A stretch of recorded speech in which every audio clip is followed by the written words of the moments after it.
child of Israel, I heard the sound. Please give me the strength to stand today. With my eyes towards the east, show me the way to Zion. I'm on my knees, laying my life on the line. I'm begging, please. Come on in. Hit the like button, brothers and sisters. Please don't let me fall. Give me the strength. Place my feet, Lord God, my path. Show me the way to Zion. I opened up the book and see that the apple of your eye included me. And through the tribulation, I know I must stand. For a new heaven, a new earth, show me the way to Zion. I'm on my knees, laying my life on the line. I'm begging, please. Please don't let me fall. Give me the strength. Place my feet, guide my path. Show me the way to Zion. I feel the Spirit calling me, drawing me back home. And something with my family, I know it won't be long. One day you're gonna look for me, and I'll be gone home. Yeah, Israel is calling us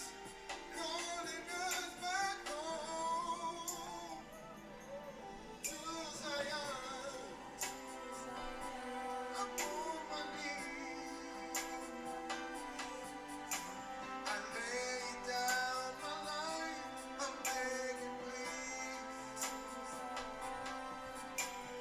Please don't let me fall. Give me the strength.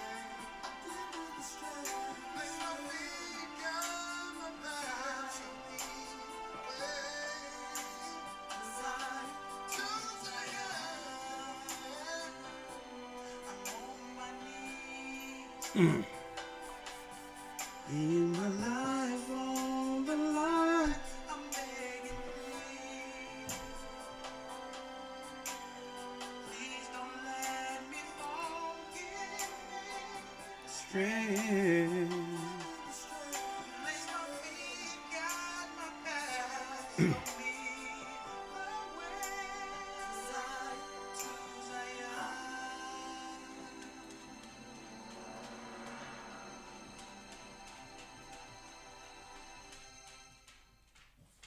That's right, to Zion. Brothers and sisters, this is Elder Ricashia along with Elder Lawyer here with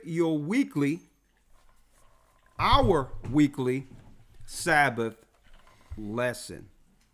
Our weekly Sabbath lesson, please get your pen and pads together because we're going to be going into a lesson, a timely lesson titled Rebuilding the Temple of God.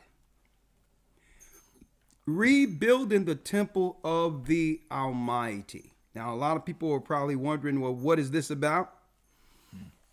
Well, brothers and sisters, keep in mind that right now it's an attack on the temple of the Almighty. And a lot of people don't understand that concept according to the Bible and how that applies to us who believe in the Bible today. When you think of a temple, we think of a place we went to get closer to the Almighty, right? A sanctuary, like going to church. We went to church for many reasons. But the reason above all was what? To get connected with God. A temple that you can go to as a refuge to get direction in one's life, right? The temple of God. Well, that whole concept, brothers and sisters, started before there was any such thing as a building. The concept of the temple of God started way back in the beginning, in the Garden of Eden, where before the sin of Adam and Eve, that's right, man walked with the Almighty. Man, Adam, was connected to the temple of God. That was the first connection between man on earth and the Most High in heaven. That was what we would deem church. Church. And we must rebuild that particular connection that was lost. Now, here's the issue. During the time of Babel, there arose a king by the name of Nimrod. This particular king became a hunter and gained notoriety for his power over the earth. Now, what happened was Satan would use this king to coax or coerce Adam's children, Noah's children, to build a tower, a temple separate from the original temple, to create a new religion in the earth that would move mankind against the temple in heaven. So now there's many institutions out there we have out there. We have religious mosques, Islamic mosques out there that's called temples. Christian churches that are temples. You have shamans and what you would call East Indians and Asians coming over with their own similitudes of these temples for their particular people. But what you don't realize, brothers and sisters, even though we're going there to these temples, these churches, these mosques, to get closer to God, even though we're, shalom, even though we're going into these temples to get closer with the Most High, all of the temples on earth outside of the Most High's temples were and are tainted. They're all variants or portions of that original Tower of Babel that disconnected mankind from the true temple in heaven. So today we're going to talk about it using the Bible and give some of those examples on how we can rebuild the temple of God. Now, in the Bible, you hear about Solomon's temple. We're going to talk about that. The fall of Solomon's temple. The rebuilding of Solomon's temple, right? The fall of the temple again. Now, the difference between the temple in the Bible and these Gentile temples we see today, this was the Israelites' personal connection back with the Father in heaven. What Adam lost, the Israelites were able to regain a connection where the Most High would be amongst his people again, if they abided by his law. So you noticed throughout all of the Bible's narrative, the Israelites are struggling and fighting to keep their temple intact. Without that temple, there's no connection with the Most High, and eventually these people would fall into the hands of the Gentiles to be controlled through Gentile temples. Right? So this is why there's a reoccurring theme in the Bible where the Gentile nations are as soon as they come into Jerusalem, they're seeking to destroy that temple, recognizing the power and protection that the Israelites received from it. In order to enslave the people, they had to disconnect the people from the temple of God. Understand that? Because in that temple is what? Order. Reverence to one God. A law. A moral, civil, dietary law. And on top of that, the God of that temple gives us the knowledge of all the fallen gods who are destroying our people. Knowledge beyond earth. So in order for the Gentiles to destroy the Israelites, they had to first disconnect the Israelites from their God. Today, brothers and sisters, we're going to go into this Bible and we're going to discuss how Christ was prophesied to rebuild this temple, and how every individual has a responsibility now. It's not like it was before, where there was just one leadership in the earth under Moses that we all had to understand and reverence and respect. Now, since we've been disconnected, each individual have to build back towards this temple. And then, and this is what's going on now, Christ will begin to gather the elect to the elect so that we can be under one temple, one God, like we once were in the wilderness. So let's go in. Get your pen and pads. First of all, I would like to say all praises be to the Most High, Ahayah Yashaya, the God of Israel. Okay, let me say that first. We're going to say our Shemas and jump right into it. Jump right into it. Let's do it, Elder Lawyer. Shema Yasharahla, Ahayah, Allahayanawa, Ahayah Akkad. Shema Yasharahla, Ahayah, Allahayanawa, Ahayah Akkad. Hear, O Israel, the Lord our God is one. Hear, O Israel, the Lord our God is one God. Now let's jump right in. Let's go back into Genesis real quick. Elder, let's get Genesis. Let's go straight to the point where Adam was trying to hide himself after sin.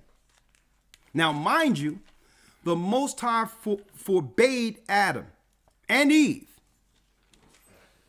He told Adam and Adam told Eve not to eat the tree of good and evil, not to partake of that fruit. A matter of fact, let's read that first, Elder Lawyer. Yes, sir. The book of Genesis, chapter 2, verse number 17. In fact, we'll start at verse 16. And the Lord God commanded the man, saying, of every tree of the garden thou mayest freely eat. You can eat of all the trees of the garden, Adam. Now you notice he said you can eat, not smoke. That's one thing. Number two, just because it says eat doesn't mean now we can take an hallucinogen, a known gateway drug, and make it edible now to try to fit the scriptures. So no, you can't eat marijuana and try to use this scripture to claim that it's okay. It's not speaking of marijuana. It's talking about the herbs like you have in your cupboard. You got oregano. You have Italian seasons. You have the different basils. You have the different herbs and spices. That's what it's talking about. And you know why people aren't smoking oregano? Because they don't get high. Mm-hmm. That's why. You can't get high doing it. So every time I go into this tree of good and evil, I want to make it clear. The Most High never sanctioned or excused marijuana use. It's not in the Bible. So let me start off there. Okay, you're not supposed to do it. Let's read it. Come on. And the Lord God commanded the man, saying, of every tree of the garden thou mayest freely eat. Thou may freely eat, because herbs are made for what? The healing of the body, not just food. Okay, that's what the Most High initially had as healing what? Properties out of the earth. Okay. Read. But of the tree of the knowledge of good and evil, thou shalt not eat of it. Thou shalt not eat of it. And we know, guess what? And we're going to go into it in the academy tomorrow. The Most High did not plant that tree. Now think about that. Now we know who planted the tree. But the Most High never tempted man to do evil. How do you know the Most High didn't plant this tree, brothers and sisters? When you read in Genesis 1, the herbs of the field was also created, and the Most High said that it was good. It was in order. Common sense will tell you that if he says it was good, there was no tree of good and evil originally in creation. But there was some spirits operating in the earth who would take the Most High's creation, his herbs, and begin to cross splice and make what the Most High had for good as a poison. Similar to marijuana today. Okay? And this is why Christ says, as the days of Noah, as in the days of Noah, then shall the coming of the Son of Man be. Where they were marrying and given into marriage, where cross-splicing herbs and animals and people were the actions of the fallen ones before the flood. So in Genesis 1, where it states that he made the herbs and the herb yielding fruit after his kind, and the fruits after their kinds, and all that, and he seen that it was good. There was no tree of good and evil until you go into the second chapter. Something happened in between there. And this is why Adam, and we're going to show in the academy tomorrow, we're going to show you exactly who planted the tree. It's easy. And this speaks to these demonic atheists who would try to trick Christians and say, well, what type of God you have who will put a tree there and say, don't touch it. See, and this is what they do to try to confuse Christians who aren't learned. Okay. The Most High didn't make that tree. And we're going to show you who created that tree. But all in all, the Most High said, don't touch it. Everything you need is in the original creation. And according to the Bible, this is my religious protection also against anything outside of the Most High's herbs, which are good. Okay? Anything outside of that, I'm good with. Y'all can do it if y'all want. But I'm dealing with what's good, all right? Finish reading. 17. But of the tree of the knowledge of good and evil, thou shalt not eat of it. For in the day that thou eatest thereof, thou shalt surely die. Thou shalt surely die. Now, what's in this tree of good and evil? Why is the Most High forbidding Adam and Eve, Adam who told Adam and Adam told Eve, why is he forbidding them to take of this fruit? What's in this fruit? Elder Lawyer, let's get that real quick where the serpent, and we're going to show you tomorrow who's the serpent. Because a lot of people want to just look at, oh, it's a snake concept and talking to animals. It's way deeper than that. It's way deeper than that when you go into the word serpent. The Bible breaks this down through precept that this is a being that can appear as a snake. But the word serpent was in creation before earth. And I'm going to show that. Okay? And you know that before the earth was only what? Celestial. Celestial beings. Okay? So when the atheists try try to what? Not demonize, but more so shame those who believe in the Bible. Say, well, I'd rather not deal with a book that's where you have people talking to snakes. These people are simpletons. Okay? When you go into the precepts, it's not talking about a snake in general. And I can prove that. All right? So let's finish reading, Elder Lloyd. Come on. Going to Genesis chapter 3, verse number 8.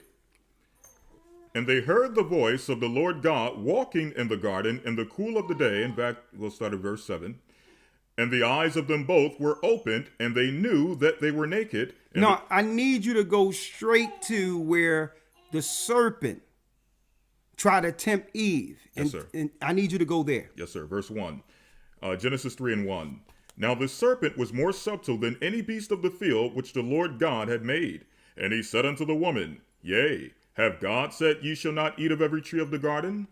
And the woman said unto the serpent, We may eat of the fruit of the trees of the garden, but of the fruit of the tree which is in the midst of the garden, God hath said, Ye shall not eat of it, neither shall ye touch it, lest ye die. Come on. And the serpent said unto the woman, Ye shall not surely die, for God doeth know in the day that ye eat thereof, then your eyes shall be opened. Hold up. Now, what properties or what benefits, according to the serpent, is in the fruit? See? What's the benefit here? What's tempting her to actually inquire and partake of this? Read it again. For God doeth know that in the day ye eat thereof, then your eyes shall be opened, and ye shall be as gods, knowing good and evil. Your chakra is open. You heard about that before? This East Indian tale of the chakra, the third eye being open. This is what it's talking about. Somebody's taken something that will take them on a trip, that will open them up to knowledge that they couldn't get otherwise. Unless they did a lot of study or whatever the case is, immediately it brings you into a different realm and a perspective on how to see everything. But the problem is, you'll see all the good stuff, but you'll also equally be enticed by the bad stuff. See? Because the tree is good and evil. So you'll always have an excuse of why it's good. Because guess what? You can equally see on the good side. But it's the bad side our flesh would have an inclination to follow. See? It'll be the bad stuff that we'll lean more towards and only run to the good side when there's guilt. See? When we know we have done something wrong. When the Most High wanted to shield us from that. He wanted us to understand what good means solely in its totality. So that when we learn of evil, we will be able to do what? Withstand it. Because evil was in the earth. And the Most High in that garden, in that temple with Adam, was trying to build us as children to full age to understand the evil we, Adam and Eve's children, would face. It wasn't time for them to understand both good and evil at that time. They were too young in the spirit. See? So don't forget, because when people look at this tree of good and evil, they only see the bad aspects. There's good aspects of it. That's why people keep going and eating on it. There's things that can benefit that person. See? Now, temptation in a nutshell. The introduction of what? Temptation. Now, this is why the wizards who rule the earth today and who control your media, this is their form of control. It's called Kabbalah control, good and evil. And this is how they separate our people, God's people, from the Most High's temple. They don't make you do anything. They give you the options of good and evil. It's their job to put those options out there for you. Understanding that the majority of people would normally choose their flesh first. That's their position. Their position, like their father, the devil, their father, the serpent, is to not make you partake of the tree, but to give you an option of it, knowing what you'll choose. Through suggestion, through programming, and not only that, through the insatiable appetite that comes with the sin of this fruit. Okay? So it's their job, Satan's priest, who's over your media, who's over your churches, to put both options out there for you. And eventually, your choice will separate you from the temple of the Almighty. Now, this is where the first temple was, in the Garden of Eden, with Adam. Now, once they partook of this fruit, what is produced from this fruit?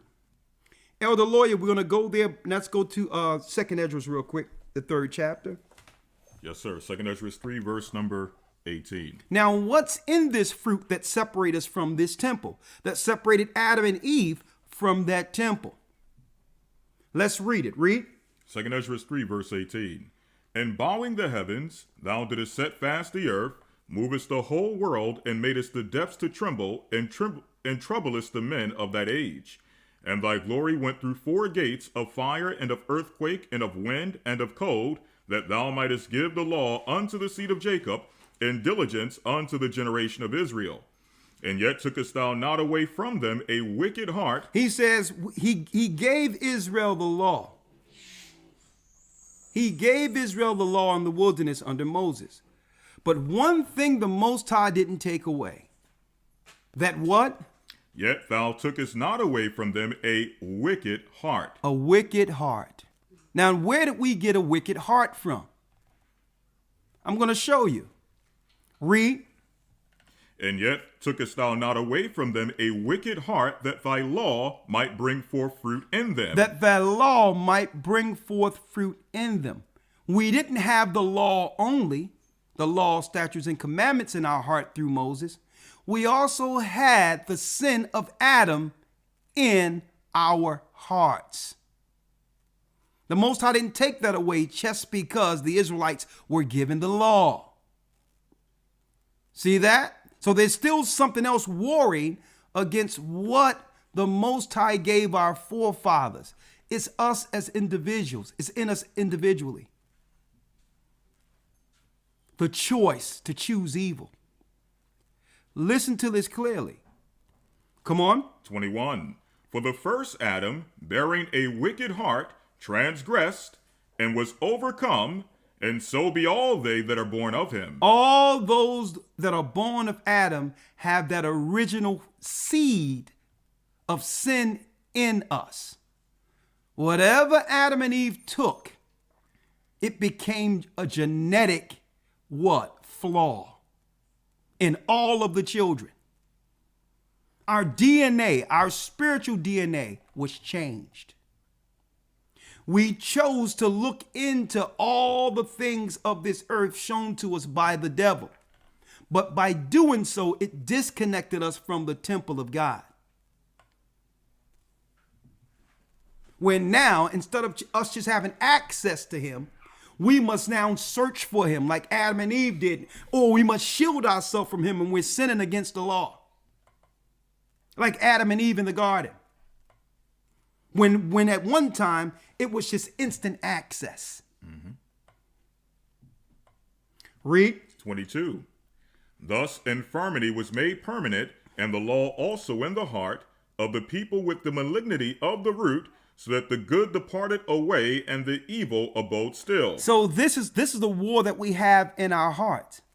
That the what? Thus the infirmity was made permanent. It was made permanent. And what I love about these scriptures, no one is absolved. It's in all of us. No one can claim that you got less of this than the other person. It's in all of us. Read it. And the law also in the heart of the people with the malignity of the root, so that the good departed away. So this is what that fruit does. It makes the good part away. Read. And the evil abode still. And the evil is still there. Something is fighting against us, even when we want to do right. And it gains what? Full force when we're in the flesh, when we're angry, when we are in a mind of vengeance. It does something. It changes us, our nature. When we are offended, we go all the way to the dark side and seek a justice that leads to death. Malignant root that started with Adam and Eve's sin. So what happens? The Most High says, guess what? My tabernacle is amongst you, Adam and Eve, but you have sinned against my temple. Brothers and sisters, the Garden of Eden was a doorway directly to the heavenly realm. Directly to the heavenly realm, to the point where the Most High had to do what? He had to shut it up. He had to close the door on Adam and Eve and say, y'all not going to get back. Y'all not going to get as close to me as you used to be. I'll still guide you from here. I'll still guide you. And if you choose to live a righteous life, I'll send the angels to guide you to the door, but you can't get in. I will guide you all through the earth and your children who choose what's right, the tree of life. But you cannot get into the temple. This is the first temple. Let's go straight to where the angels, where the Most High put Adam and Eve out of the garden. Let's go. Genesis 3, verse number 22. And the Lord God said, behold, the man has become as one of us to know good and evil. He become as one of us to know what? Good and evil. Right? Read. And now lest he put forth his hand and take also of the tree of life and eat and live forever. Therefore the Lord God sent him forth from the Garden of Eden to till the ground from whence he was taken. Now we know that the tree of garden was placed into the third heaven. The tree of life yields one fruit for each month. And through this fruit, that's right, it makes one immortal. Death have no power over any person who partake of that fruit. It tells us this in the book of Revelation. You read 21st chapter, 22nd chapter, and it talks about where the Most High placed this tree. It's in the third heaven. He says, I must separate you, Adam, from this tree of life. Because if you partake of this tree with all that wickedness in you, you'll have full knowledge and access to the heavens and live an eternal life. Can't have that. Can't have that. Now, the evil one wanted Adam to have that tree of life. Why? So that he can use him, knowing that one day he promised to get back into the heavenly realm. So he needed a man to do it. This is why eventually down the line, he chose Nimrod to build a tower. So Adam, after putting the poison in Adam, would have loved for Adam to partake of that tree, knowing that all of the power was given to Satan in the earth. Due to Adam's disobedience, he could now have access through Adam. I'll be going into that more in the academy tomorrow, but I just wanted to give you all an insight to the true narrative of God's temple. Okay? And why Adam and Eve was placed on the outside of it. Okay? So Satan tricked Adam and Eve. He gave them some knowledge and understanding that was good, but it came with what? Consequences. It came with what? You got it. It came with a trade-off. It came with a trade-off. So Adam was tricked by Satan so that Satan have access through Adam. And it happens over and over and over and over again. So the Most High says, nah, you ain't going to partake of this tree. You're going to be on the outside with the rest of them. Let's read it. 24. So he drove out the man and placed him at the east of the Garden of Eden cherubims and a flaming sword, which turned every way to keep the way of the tree of life. Come on. Sit on that. So he did what? Read it again. So he drove out the man, and he placed at the east of the Garden of Eden cherubims. Cherubims, which are angels. And a flaming sword, which turned on every side. A flaming sword, which turns on every side. It's two angels who made a gate at the place they called the Gulf of Eden. The Gulf of Eden. There's angels right there. There's a portal there. This is where Adam had access to the heavenly realm. You walk into this realm and you're in the heavenly realm where the temple of the Most High is. It's here on earth, but no man can have access to it. Now, I proved in the last academy that in 2012, a Jewish scientist came with the knowledge to be able to point to where all of the gates are between heaven and earth, within the earth. They figured out where they are, but they know that they open those doors is death. But one day, they're going to open them. This is why they put CERN on the grid. CERN was connected to the original Tower of Babel. This is what Satan would use with his ministers and governments in the earth to open up those portals, including the one we're talking about now. Okay? Now, what happened with Adam and Eve? Let's read that again about the malignant root. Yes, sir. 2nd Ezra chapter 3, verse number 20. Yes. And yet tookest thou not away from them a wicked heart, that thy law might bring forth fruit in them. For the first Adam, bearing a wicked heart, transgressed and was overcome, and so be all they that were born or that are born of him.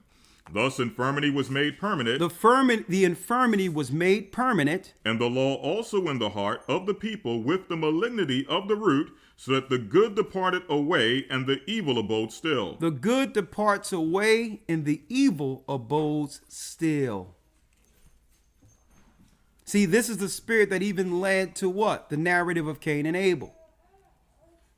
Where Cain, through envy, an envious spirit,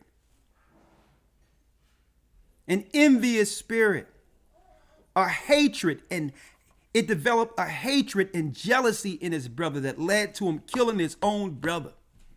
Abel was a good man. But the malignant root brought forth murder. And that's why we have to be careful when we continually think on an individual negatively.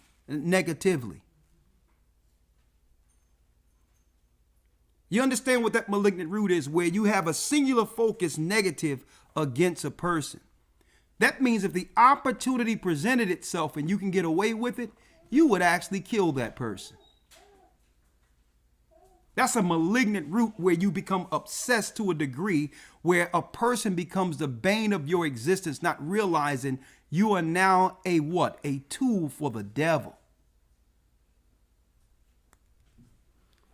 So the first signs of that malignant root when someone has that hatred in their heart is when they have an obsession.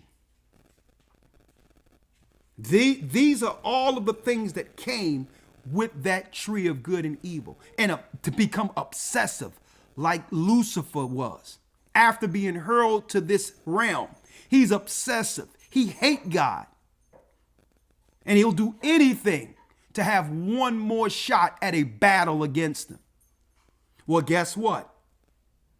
Satan, a little bit of him was in that tree.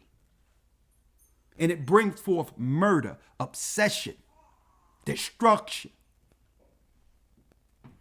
And guess what? And this is why the Most High says flesh and blood cannot enter into the kingdom of God.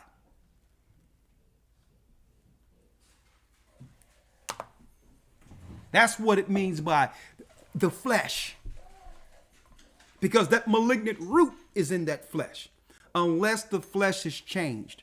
And I'm going to talk about that. Now we're talking about rebuilding the temple of God. Let's talk about the temple of God real quick. Let's start with when the Most High was with man, giving Israel the law.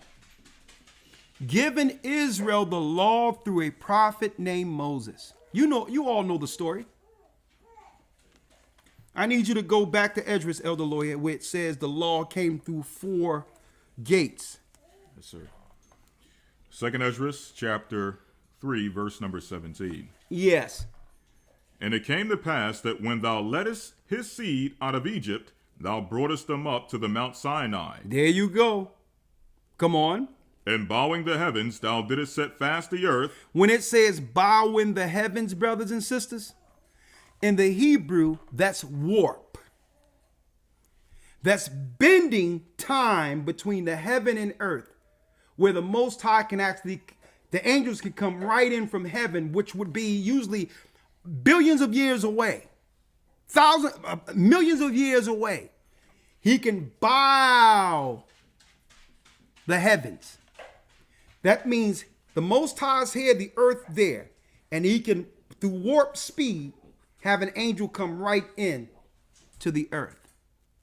That's what warp speed is. Bowing is warp. Bending time. Bending time is how the angels travel into this earth. Now, a human or someone in this earth could never get to where the Most High is because they don't have the power to bend or warp or bow the heavens. That means warp. Star Trek, when you hear them say warp speed, that's them talking about how the angels come into the earth by bowing time from the heavens into our realm. This is how we receive the law from the Most High. Read it. And bowing the heavens, thou didst set fast the earth, movest the whole world, and madest the depths to tremble, and tremblest the men of that age. And thy glory went through 4 gates of fire, 4 gates of fire, and of earthquake, and of wind, and of cold, that thou mightest give the law unto the seed of Jacob. that they may give the law, that he would give the law to who? The seed of Jacob, The seed of Jacob, and diligence unto the generation of Israel. and diligence unto what? The generation of Israel. The generation of Israel, starting with Moses. Just imagine for a second this church using my original. Grabber. Getting the original analogy I made. Imagine this church. Mount Sinai is the pulpit. Moses is the preacher. And the Most High is giving them the understanding on what to preach to the congregation of Israel. Giving them the law, statutes, and commandments that would put this race, this people, above all people, to get all Gentile nations in the earth back on course. So what we seen in the wilderness was really the first real church. The first time the Most High did what? Left the throne and interacted with mankind as a nation, the seed of Adam, like the Most High did in the Garden of Eden. See? We're talking about rebuilding that relationship now. Understanding Understanding this in general. Understanding this in general, now that the truth of us being Israel and the law, statutes, and commandments are being taught now. Understand that now, through the internet, Satan has ramped it up. Where now the knowledge of good and evil is easily accessible to everyone in your hand or through your computer. They would have never given people this technology to have access to so much information if they weren't panicking. But this is how he introduced good and evil to the whole earth, where you can go to the internet and get exactly what you're getting now, truth. But the majority of time that mankind will be on the internet, it'll be to serve their flesh. The knowledge of dark things that people do. It's as if they took the tree of good and evil and through technology introduced it to the world and say, here's a choice. You can get all the good stuff on it, or you can serve your flesh. Let's read what you have, Elder Lawyer. Yes, sir. Acts chapter 7, verse 37 through 38. Read. The church in the wilderness. That is that Moses which said unto the children of Israel, a prophet shall the Lord your God raise up unto you of your brethren like unto me, him shall ye hear. This is he that was in the church in the wilderness. This was he that was in the what? In the church in the wilderness. So us receiving the law, statutes, and commandments under Moses was our first church. Which means everything the Most High was bringing forth through Moses was supposed to have been the doctrine taught to our people, all people on the earth. Read. This is he that was in the church in the wilderness, with the angel which spake to him in the Mount Sinai, and with our fathers, who received the lively oracles to give unto us. Who received the lively oracles to give unto us. The prophecies from the Almighty. An oracle does what? It gives an understanding on how to what? See the future. It's the Bible. It's the prophets in the Old Testament. That's what was given to us, the knowledge of the future. You understand this? So the first church was at Mount Sinai, where the Most High gave the children of Israel laws, statutes, and commandments. Let's get Psalms 147, 19 and 20. So when people talk about church and then claim in a church that the law's done away with, that's a conflict. That's a conflict of doctrine. The first church was the God of Israel giving his people the law. See? Let's finish reading. Psalms 147, verse number 19. He showeth his word unto Jacob, his statutes and his judgments unto Israel. He have not dealt so with any nation. He have not dealt so with any nation. Any nation. It's talking about Gentiles. When you think about Chinese people, they are Japhetic people. They are Gentiles. Okay? When you think about white people, they're Edomites. They are Gentiles. When you think about Arab people, okay? They are what? Ishmaelites. They are Gentile. It only means people outside of the nation of Israel. So the Bible says, I have not dealt so. I've given my laws, statutes, and commandments to Israel, and I have not dealt so with any race of people. There was no Chinese Moses. There was no white Moses. There were no Arab Moses. My church started with the Israelites. That's what it means by that. Okay, this is not minimizing other races of people. This is not separating God's people from other people, because this was for the other people if they were willing to follow it. Okay? It's just fact. There was no Chinese man receiving the 10 Commandments. There was no shaman from East India receiving the 10 Commandments. That's just fact. And that's why the Bible states, I have not dealt so with any nation. So then one must ask, well, where are all these other temples coming from that they call temples of God? And if it's a temple of God, what God? It came from the Tower of Babel.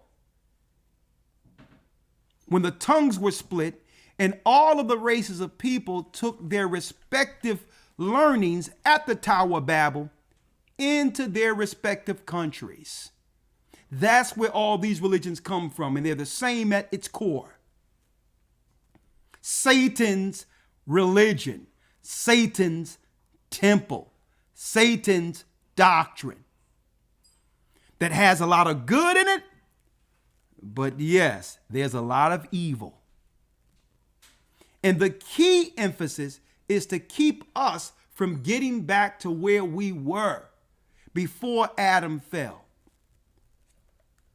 Get us back. They're trying with their temples to try to be an adder in the way, to be a stopper at the door from us getting back to where Moses was in that church in the wilderness, giving us a true sermon from the Almighty directly out of heaven. What you got, Elder Lawyer?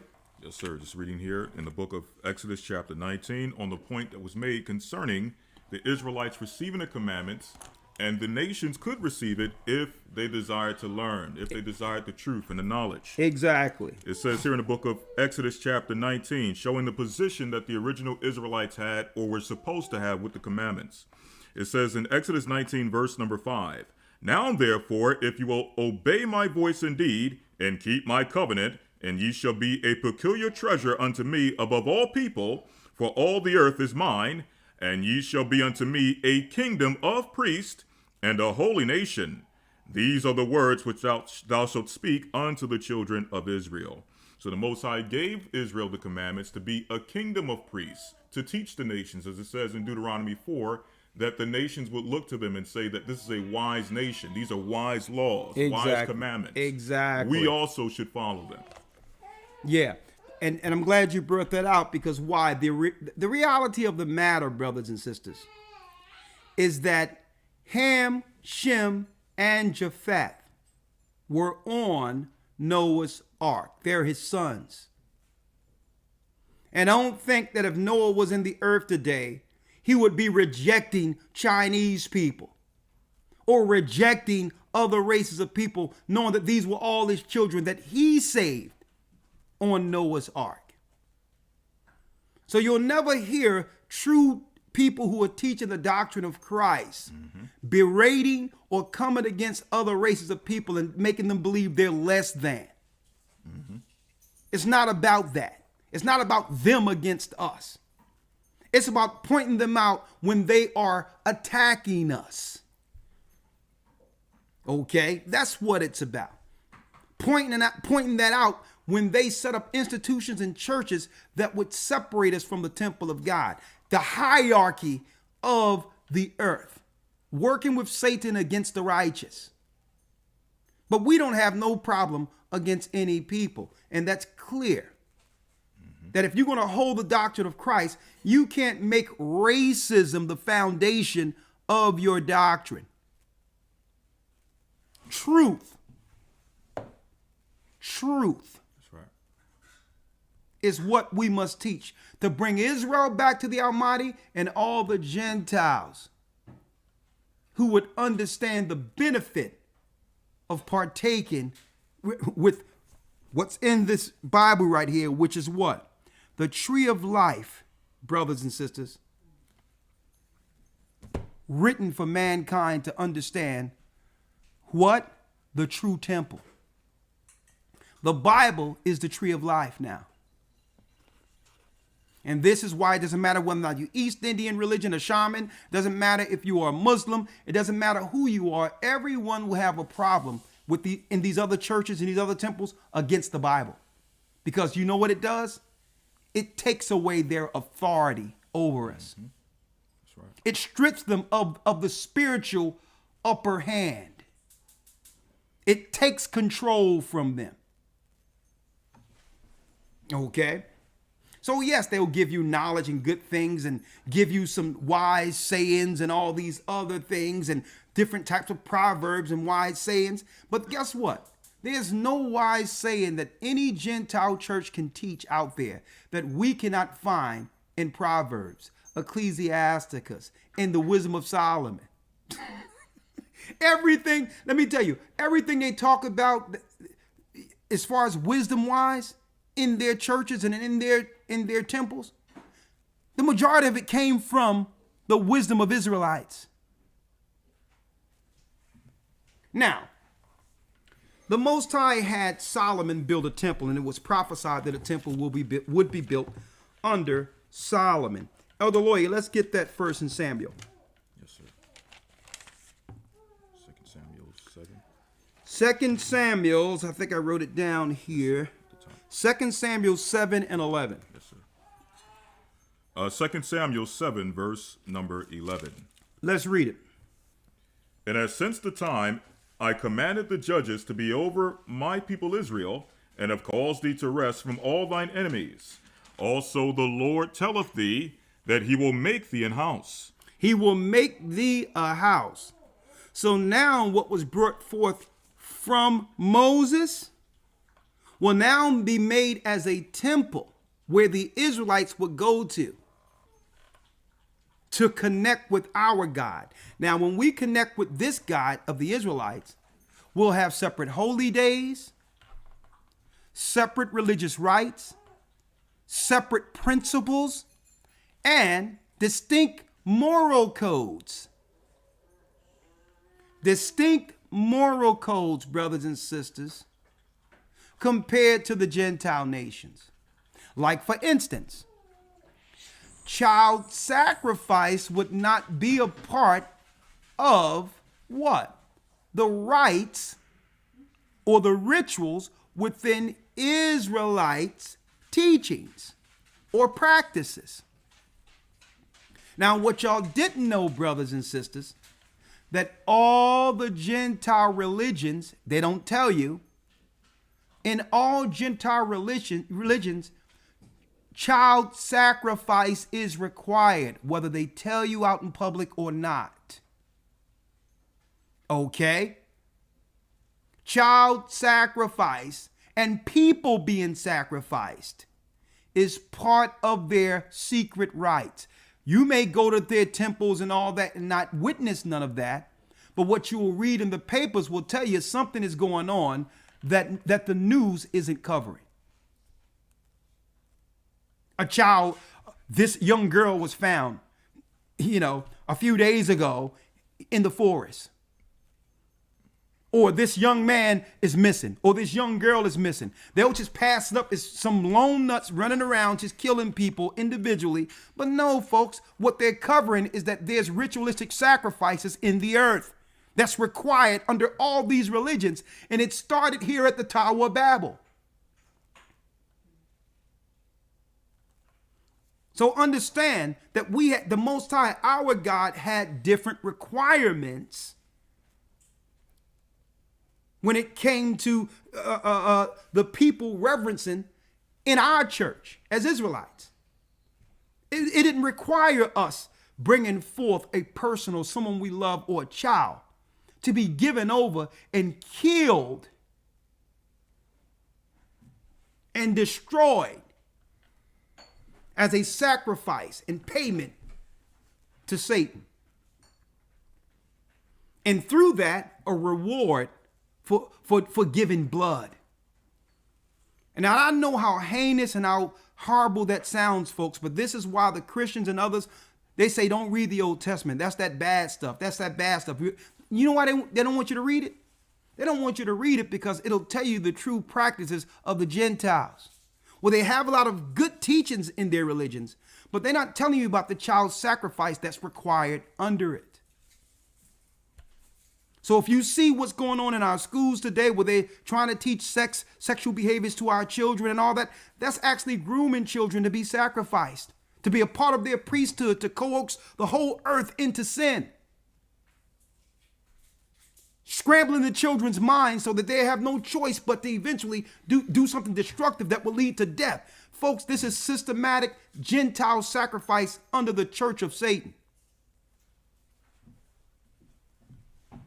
So this is why I wanted to go into today rebuilding the temple, because guess what? Right now, there is about to be a sacrifice like you have never understood on our children.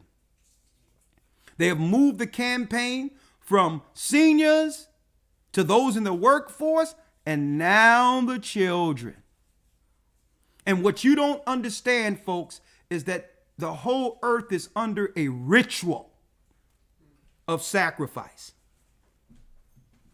This was their plan the whole time. They could care less about the seniors, and they wanted the children the whole time, folks. When you look at the old temple practices of Moloch, this was their aim the whole time. So we have to talk about how to rebuild the temple, if not only to protect our little ones, our babies. Okay? Read what you got again, Elder Lawyer. Yes, Read sir. that again. 2 Samuel 7, verse number 12. Yeah. And when the days be fulfilled, and thou shalt sleep with thy fathers, I will set up thy seed after thee, which shall proceed out of thy bowels. A seed after thee that would proceed out of thy bowels. That means what? Through the sperm of man. Read. And I will establish his kingdom. He shall build a house for my name, and I will establish the throne of his kingdom forever. Come on. I will be his father, and he shall be my son. If he commit iniquity, I will chasten him with the rod of men, and with the stripes of the children of men. Read. But my mercy will not depart, or shall not depart away from him, as I took it away from Saul, whom I put away before thee. Come on. And thine house and thy kingdom shall be established forever before thee. It shall be established forever before thee. Read. Thy throne shall be established forever. Forever. Now this is David being told of a temple, a house to be built by his son Solomon. But obviously Solomon's temple didn't stand forever. So this was prophetic, that eventually through the loins of David, That's right. a man would come into this earth to fulfill what? Bringing forth an everlasting kingdom. What kingdom? The kingdom that was lost by Adam, the first Adam. Where now God, the temple of God, is amongst men. Understand what we're breaking down here, folks. Understand this. How we rebuild the temple. We have to understand it was prophesied that one would come to rebuild the temple. So the first temple was made around 1000 BC under Solomon. And even once a year during the time of atonement, a cloud would come down over the Holy of Holies, which were in the temple, a similitude to the temple in heaven, where the Most High would open up a gate before. That's right, the priest, the Levite priest, to forgive the sins of the nations, the nation of Israel, from one year to the next. Hence the reason why the Israelites had separate holidays or holy days from the Gentiles. Because there was a certain time, according to the heavenly Sabbath, that this would happen. Now, suppose they were celebrating Christmas. Suppose instead of the Sabbath, they were celebrating Sunday. They would have missed that connection with the heavens. Okay? So here it is. A temple was made where you would have eventually the kingship who would run the government under Judah, and you would have the Levites dealing with the priesthood and services to make sure the people stay on code with the God of Israel, that we would stay within church and build a society on the principles from that particular God. We would a government running within itself, a royal priesthood and a righteous government that what? That the Gentile nations feared.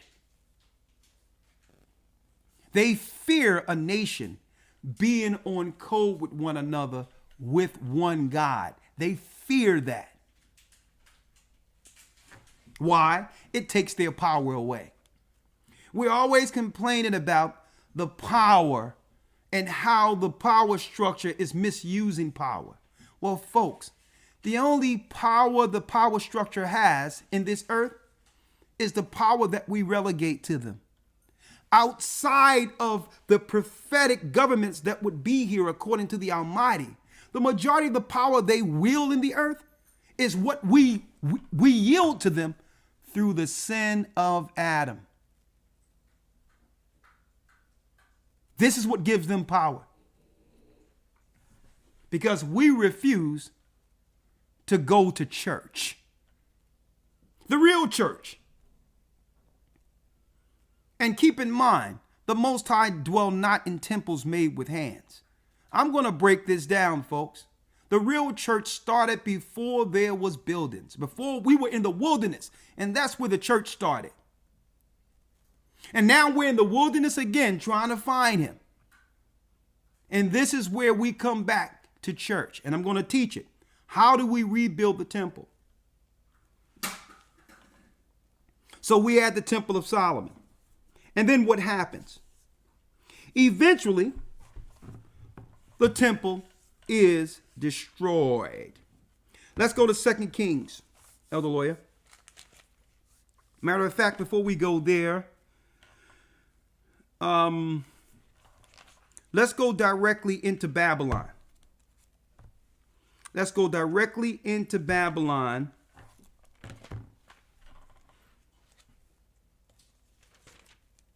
Second Kings 24:10. Let's get there. 2 Kings 24, verse 10. Read. At that time, the servants of Nebuchadnezzar, king of Babylon, came up against Jerusalem, and the city was besieged. And the city was besieged. Now the Babylonians came up against who? Judah. Nebuchadnezzar. It's no coincidence that the religion that has us under captivity today, origins are rooted in what? Babylonian religious practices. This is what's pushed on us. Sunday worship. Easter, who's the goddess of Star, the mother of Nimrod. See? We worship Easter, or we follow Easter as a whole. We have made this our own holiday in church. Ancient Babylon. Christmas that's coming. Claiming that Semiramis got impregnated by a god. Okay? A god came into her presence and impregnated her without a man, Semiramis. She got impregnated on Easter Sunday. Then 9 months later, during Christmas, or what we call Saturnalia now, he brought forth the what? The God child, the Nephilim. That's the true story that they're hiding from you. That the virgin birth didn't start with some narrative through Mary and Christ. That the virgin birth started, the whole concept of that started when she opened herself as a ritual to a god to bring forth a child. Semiramis. No wonder, folks, no wonder they pushed these things and now have connected that with the narrative of the Bible when the Bible refutes these narratives. We're now, through these practices, Sunday worship, Christmas, Easter, we're now being taught under the church of Satan. which is the Tower of Babel. Read that once more, the lawyer. 2 Kings 24, verse number 10. Come on. At that time, the servants of Nebuchadnezzar, king of Babylon, came up against Jerusalem, and the city was besieged. And the city was besieged. This was them now tearing down what was built. Finish reading. 11. All the way to 17, elder lawyer. Yes, sir. And Nebuchadnezzar, king of Babylon, came against the city, and his servants did besiege it. And Jehoiachin, the king of Judah, went out to the king of Babylon, he and his mother and his servants and his princes and his officers. And the king of Babylon took him in the 8th year of his reign. And he carried out thence all the treasures of the house of the Lord, and the treasure of the king's house, and cut in pieces all the vessels of gold which Solomon king of Israel had made, in the temple of the Lord, as the Lord has said. Verse 14, and he carried away all Jerusalem, and all the princes, and all the mighty men of Valor, even 10,000 captives, and all the craftsmen and smiths, none remained, save the poorest sort of the people of the land. And he carried away Jehoiachin to Babylon, and the king's mother, and the king's wives, and his officers, and the mighty of the land, those he carried away into Jerusalem to Babylon. He carried them into Jerusalem, into Babylon. Read. Verse number 16. And all the men of might, even 7,000, and craftsmen and smiths 1,000, and all that were strong and apt for war, even them the king of Babylon brought captive to Babylon. And the king of Babylon made Mattaniah his father's brother king in his stead, and changed his name to Zedekiah. As you can see, Nebuchadnezzar came in, destroyed the people, totally took the Israelites down. And now what? One of the first things they did was separate and pillage us from the temple of God.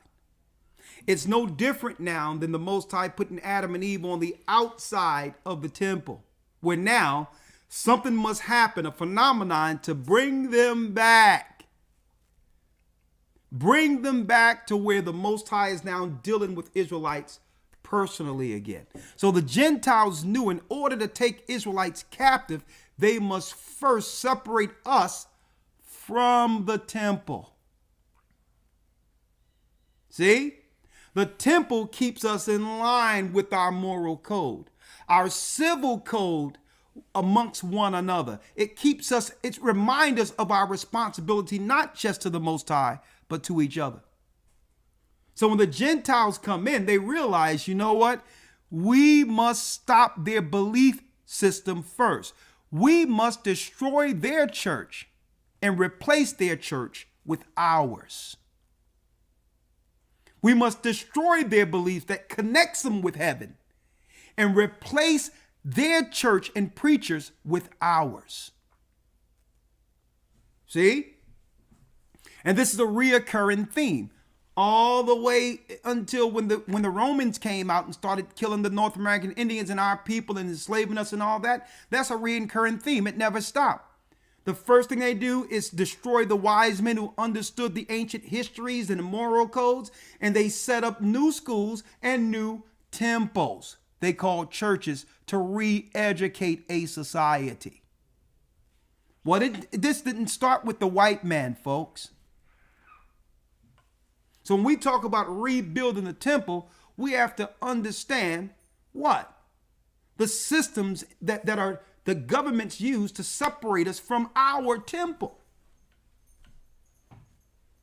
Right? So now we see at a time down here that now, here it is, and we're talking around, I think that was around what? When the year where Nebuchadnezzar came and destroyed the temple. About 589 BC. Yeah, about 589, 586, 589, around that area BC. They came and destroyed our temple. Folks, and it tell you in the book of Jeremiah, this is this is what the Babylonians did.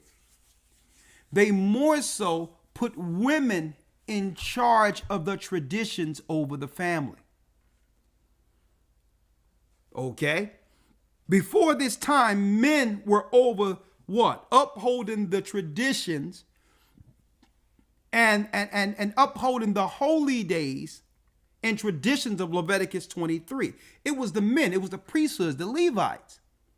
After we fell, the Babylonians, who worships a matriarchy, Semiramis, they started making it advantageous to put women, our women, over the traditions and holy days from year to year, where the women started baking cakes and saying they would do whatever they want. Let's get it real quick in Jeremiah, Elder Lawyer.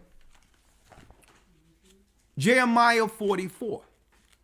This happened in Babylon, folks, where instead of the men being over the holy days, the Babylonians say, no, we need to put the women over the traditions because the women teach the children. And now, instead of us being ran by a patriarchy, they put in a system that would keep us enslaved by putting our women over us in charge of what? That's right, folks. Holiday traditions. This is the Bible. And this happened before the white man. I'm going to show you how they destroyed the temple. Let's read it. Jeremiah 44, verse 11. Jeremiah 44 and 11. Therefore, thus saith the Lord of hosts, the God of Israel, behold, I will set my face against your evil and cut off all Judah. And I will take the remnant of Judah that have set their faces to go into the land of Egypt to sojourn there, and they shall be consumed, and shall fall in the land of Egypt. They shall even be consumed by the sword and by the famine. They shall die from the least even unto the greatest, by the sword and by the famine, and they shall be execrated, and they shall be an execration and an astonishment and a curse and a reproach. For I will punish them that dwell in the land of Egypt, as I have punished Jerusalem, by the sword, by the famine, and by the pestilence, so that none of the remnant of Judah which are gone into the land of Egypt to sojourn there shall escape nor remain. They should return into the land of Judah, to which they have a desire to return to dwell there, for none shall return, but such as shall escape. I need you to get 15. Then all the men which knew that their wives had burned incense unto other gods. The wives begin to burn incense to other gods. And all the women that stood by, a great multitude, even all the people that dwelt in the land of Egypt and Pathros, answered Jeremiah, saying, As for the word that thou hast spoken unto us in the name of the Lord, we will not hearken unto thee. They say, we're not going to listen to you, Jeremiah. We're not going to listen to your God anymore. Our God anymore. Read. 17. But we will certainly do whatsoever thing goeth forth out of our own mouth, to burn incense unto the Queen of Heaven. We will burn incense unto the Queen of Heaven. Here's the spirit of the matriarchy, folks. It's the worship of Nimrod's mother, Semiramis. And this is the spirit, brothers and sisters.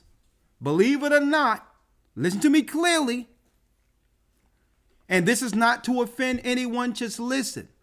This is the spirit of baby mama.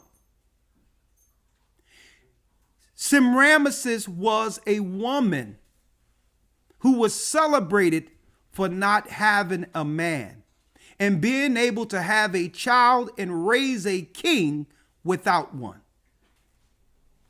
Right here. Here's the spirit. Listen to it clearly. Read it again. But we will certainly do whatsoever thing goeth forth out of our own mouth, to burn incense unto the Queen of Heaven. We're going to do what we want to do. Read. And to pour out drink offerings unto her. Read. As we have done, we and our fathers, our kings and our princes, in the cities of Judah and in the streets of Jerusalem. Read. For then had we plenty of victuals, and were well, and saw no evil. Now check this out. Now this is where the men are at fault. Listen. But since we left off to burn incense to the Queen of Heaven, and to pour out drink offerings unto her, we have wanted all things, and have been consumed by the sword and by the famine. And since we began to do these rituals to the Queen Mother of Heaven, which is Easter, Christmas, Sunday worship, what happened? It says, we have wanted all things, and have been consumed by the sword and by the famine. We have lacked on the things the Most High God of Israel used to provide for us. And you know what? This is where the men are at fault. They allowed it. There was no resistance. The men didn't say, well, guess what? No, we're not dealing with this. You know what they did? They did whatever it took to keep the peace in their home. And at that point, the matriarchy switched as the leaders within the cities of Jerusalem, and Babylon influenced it, incentivized it, because by doing so, it would stop more prophets from rising, more priests from rising. It's to a degree where the sons of Zadok, who are Levites, had to flee and go into different areas from the people to sustain, because the Babylonians and others were always searching to stomp out the patriarchy, the Levites, from ever doing what? Restoring the temple of the Almighty.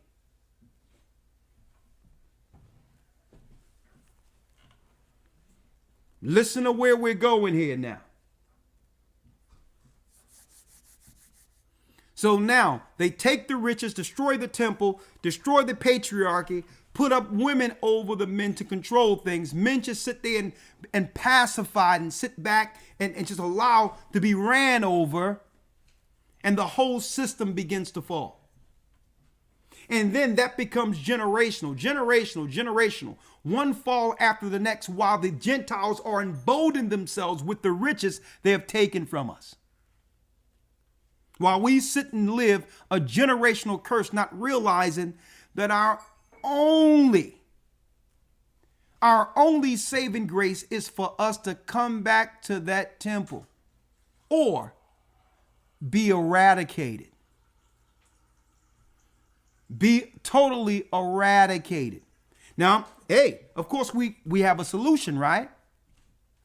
Hold tight and we'll come right back with You Got It, Part 2.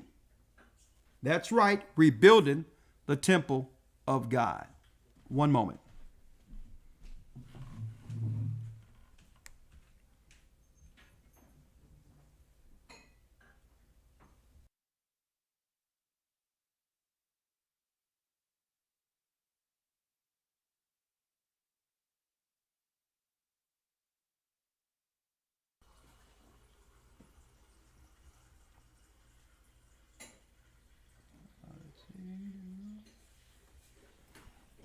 Water. Real quick, I get back. 1 second, we'll be right back. The other part is not going to be as long.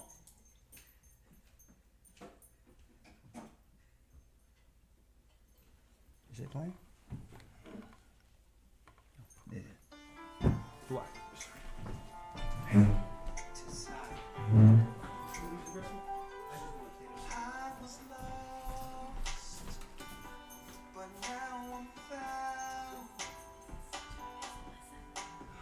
Child of Israel, I heard the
strength.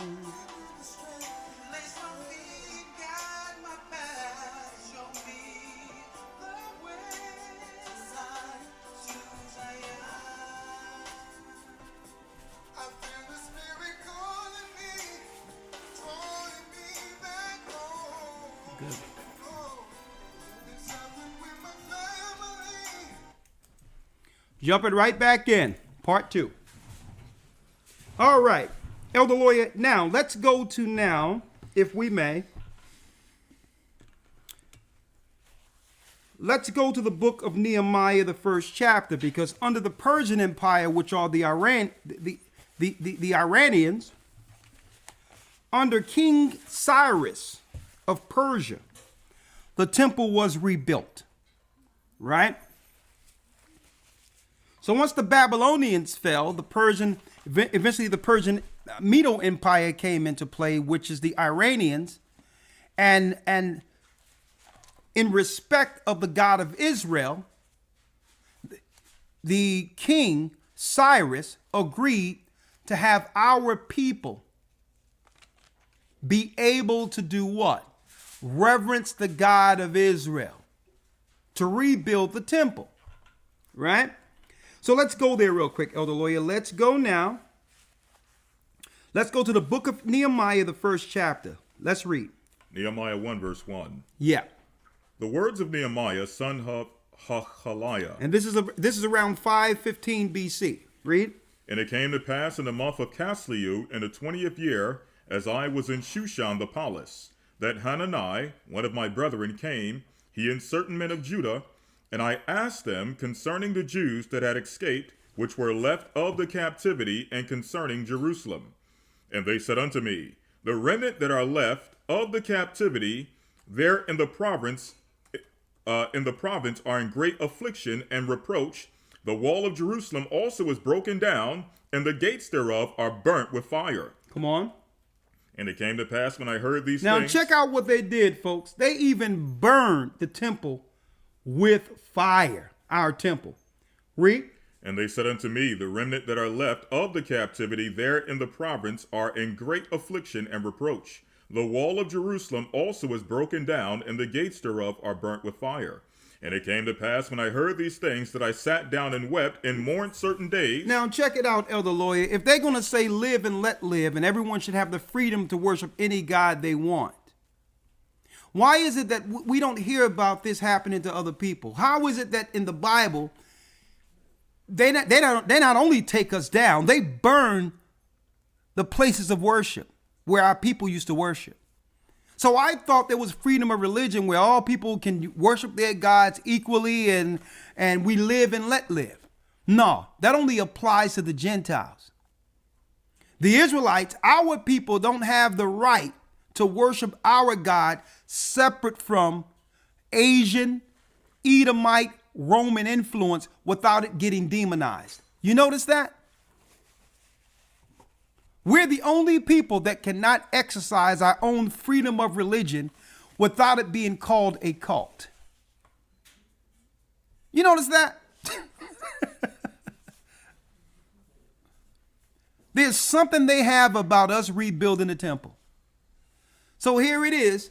King Cyrus had respect of our God and say, you know what?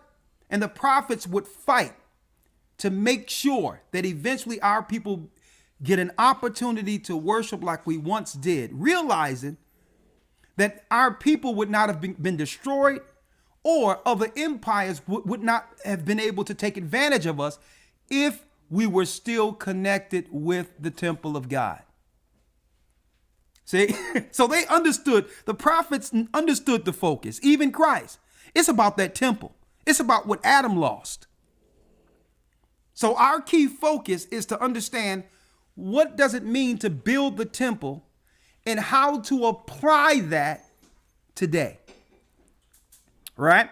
Finish reading all the way down, Elder Lloyd. Verse 4, and it came to pass when I heard these words that I sat down and wept and mourned certain days and fasted and prayed before the God of heaven and said, I beseech thee, O Lord God of heaven, the great and terrible God, that keepeth covenant and mercy for them that love him and observe his commandments. For those who do what? For those that love him and observe his commandments. To those who love him and observe his commandments. It's amazing to me when we talk about the law in our communities, Christians automatically revert back to the laws done away with as if the law is negative. They'll go straight to scriptures like, well, the law was made for sinners. Putting a bad, and they're not teaching that scripture in good faith. Well, the law was made for sinners, so if I follow the law, I'm bad. That's not what that scripture is saying. That's not how you teach that scripture. If the law was made for sinners and you see our people are being destroyed for sin, for executing sin, we in our neighborhood should be getting taught the reverse. We don't have a community that you can teach it's okay to sin against God. That following the law is bad. That's not the community I grew up in that you can tell us this. So that's been some backwards theology from the Christian church that's destructive. They'll go straight to scriptures of, well, hey, the law is for sinners. Well, your whole community is being destroyed by drug dealers, harlotry, pimps, killers. So shouldn't we be teaching the law? See? How do you rebuild the temple? We're going to go there. Read. Verse 6, let thine ear now be attentive and thine eyes open, that thou mayest hear the prayer of thy servant, which I pray before thee now, day and night, for the children of Israel thy servants, and confess the sins of the children of Israel. So do what? Confess the sins of the children of Israel. The children of Israel must confess what we have done, the ought we have done against our God. We don't need to get taught in these churches that it's okay not to judge and not to say what's really destroying our people. That's not okay. We must admit the destructive behavior that we're contributing to the fall of our temple, our people. Not these churches saying that, listen, we all are unique. God made me the way I am and you can't judge me and all. This is destructive doctrine, folks, that they're teaching to our people on purpose. So that what? There's no change. You don't rebuild the temple by allowing the evil to fester and not without facing it, without talking about it. Finish reading.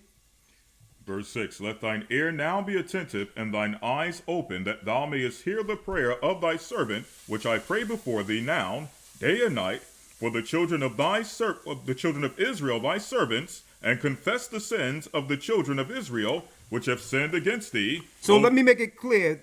The King Cyrus did this in 515 BC. About 500 years before Christ would be on the scene. Read on. Which we have sinned against thee, both I and my father's house have sinned. We have dealt very corruptly against thee, and have not kept the commandments, nor the statutes, nor the judgments which thou hast commanded thy servant Moses. That means all of us have sinned against the laws given to our fathers. All of us. See? So Nehemiah is doing what? He's taking accountability, even being a righteous man. Showing the example of all of our people if you would like access back to the Most High. Personal accountability. Read. Verse 8, remember, I beseech thee, the word that thou commanded thy servant Moses, saying, if you transgress, I will scatter you abroad among the nations. So with the law came what? You got it. It came a judgment for people or the Israelites who would break that law. So he did give us a choice. You follow the law and I'll protect you from the Gentiles and you will be above all people. You break the law, and I will scatter you amongst these Gentile races who are waiting for you to fall. The only thing that's stopping them from coming against you and actually destroying your children is the Most High. He's saying these Gentile nations fear you because of me.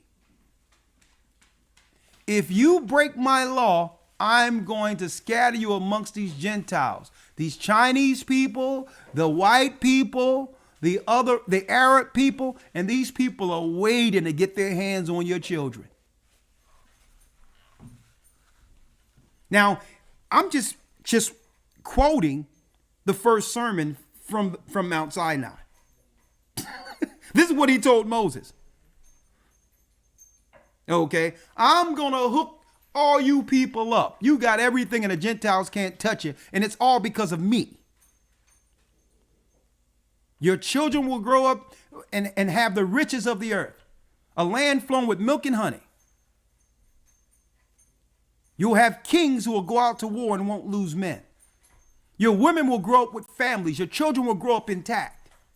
If you follow my law. But if you forbade or if you turn your back on this law, I'm going to throw you to the nations who are waiting for you.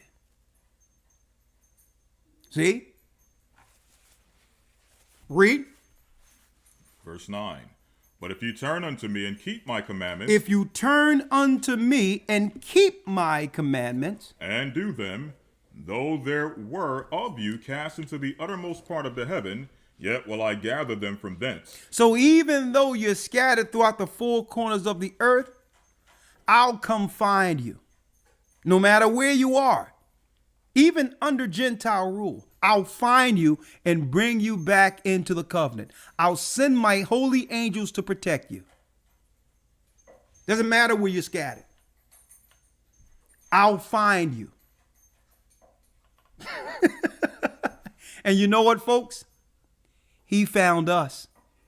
He found you. Fulfilling what was written in the book of Nehemiah. He fulfilled his word. Even though we've done wrong and ugly against each other, against the Most High, he said the day that we choose to repent and come back to him, he'll find us. But it didn't happen until we admitted our wrong in this plight called captivity. Till we stop pointing to each other and other people and try to point out how wrong everyone else is. And say, you know what? I've sinned against you. That's when he reached out to us. See? That's when he sent the holy angels to protect us and say, you know what? I don't care what the Gentiles are doing. You need to protect that brother. You need to protect that sister and her family. They're calling on me now. This is what, and now the heavens, the temple of God must respond. Because we are admitting our fault in this fall. See? Come on. Yet will I gather them from thence, and will bring them unto the place that I have chosen to set my name there. Verse 10. Now these are thy servants and thy people, whom thou hast redeemed by thy great power, and by the strength, or by thy strong hand. O Lord, I beseech thee, let now thine ear be attentive to the prayer of thy servant, and to the prayer of thy servants, who desire to fear thy name, and prosper, I pray thee, thy servant this day, and grant him mercy in the sight of this man, for I was the king's cupbearer. For I was the king's cupbearer. And you know what? In response to this under Nehemiah, the temple was rebuilt again. It was rebuilt again by who? By the decree of the Iranians who were in charge or had the power in the earth at that time. King Cyrus. Now, this history isn't just biblical history. This history can be recorded. It's recorded till this day in Iran. In Iran, this history of everything that happened in this interaction with our people is recorded under Iranian history. For those who are claiming the Bible's tampered with, this history, they don't know where it came from. The Israelites didn't exist. You only hear this garbage. This is first world rhetoric. Modern day Babylonian satanic rhetoric questioning whether or not history happened to us. The Bible is our history, and it's a guide back to the temple. Now, eventually, a son would be born. A son would be born by the name of Yashaya. The people ignorantly call him in this earth Yeshua or Jesus. But it says his name shall be called Emmanuel, for it means, that's right, God is with us. Now, Emmanuel wasn't the name called that he was called by the disciples as Savior. It's a title that means it would be the original power that was with God in creation, walking amongst man, where he would come to restore the temple. But not before this. Now, during the time of Christ, a few years before Christ was born, Herod the Idumean, an Edomite, who became governor over Jerusalem, he expanded the temple and broadened the temple. He's the one who cleaned the temple up and did all these things and expanded it larger than it originally was. And at that point, eventually, bringing in the Gentiles and the Edomites, and that particular temple became a den of thieves. Where now it was more so a political place of control, opposed to the reason why the Most High first made the temple under who? Solomon. They would use this as a political construct to control us instead of a place that connects us with the heavens. So this is what Christ said. He brought the disciples to that temple. Let's read it real quick. Matthew 24:1. So Christ brought them to that same temple that was built under Solomon and expanded under King Herod around 37 BC. All right? Let's read about this. Matthew 24, verse 1. Read. And Yashaya went out and departed from the temple, and his disciples came to him for to show him the buildings of the temple. Come on. And Yashaya said unto them, See ye not all these things? See ye not all these things? Verily I say unto you, there shall not be left here one stone upon another that shall not be thrown down. Eventually, this temple that was first built by Solomon and restored, folks, by the Persians, the Iranians. Then it was pillaged by the Grecians and expanded under Herod the Greek, Herod the Idumean. This temple will utterly be eradicated because at least at one point it stood. He says, you will not find one stone upon another that will not be thrown down. Eventually, the Edomites, the Romans, will come through and they're going to destroy this temple. There'll be nothing left. That means prophetically, brothers and sisters, for them that were living at that time, there will not be a place where the Most High would now interact with priests. Totally cut off with no connection. That close connection we once had will be lost forever. That was unheard of for our people back then. Think about it.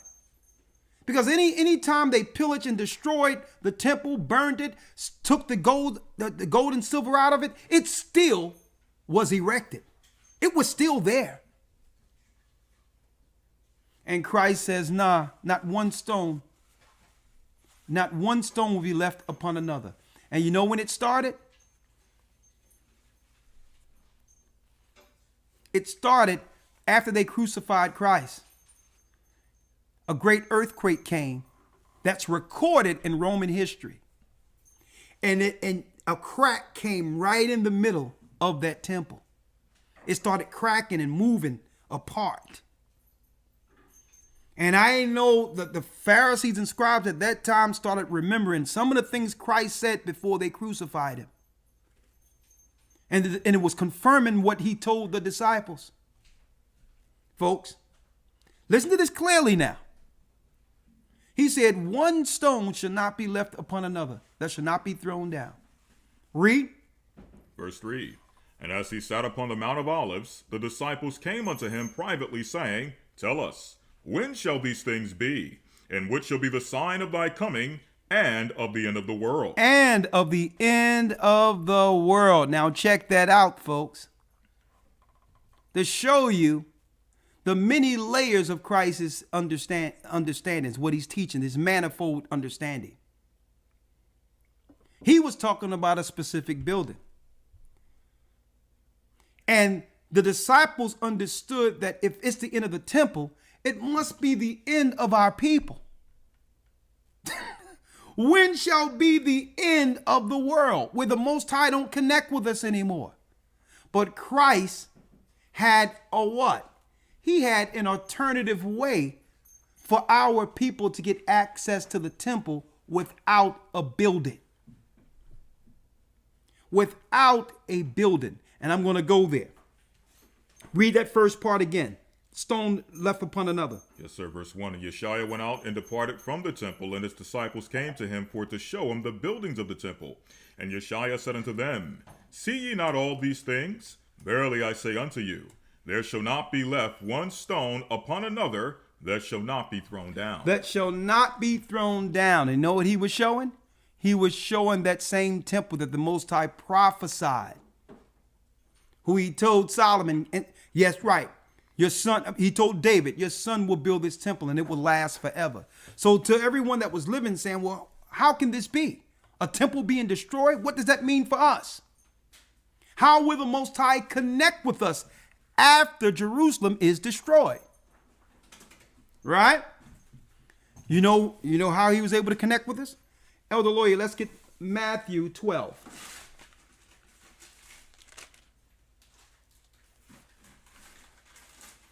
12, and I need you to read this one verse in specific, 12 and 6. St. Matthew 12, verse 6. Read. But I say unto you, that in this place is one greater than the temple. In this place is one greater than the temple. Read. But if ye had known with this meaning, I will have mercy and not sacrifice, ye would not have condemned the guiltless. You would not have condemned the guiltless.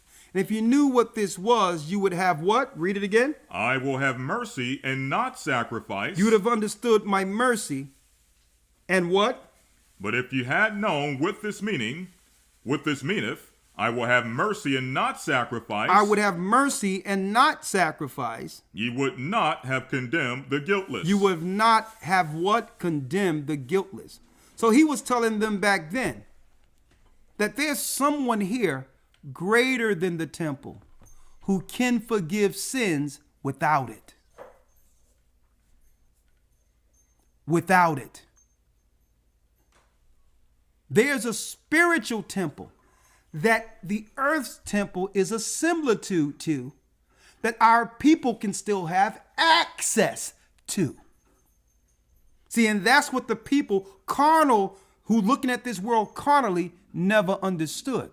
That wasn't the first temple. It was a similitude, a smaller temple as a similitude to the temple that was from the beginning. The temple still stands.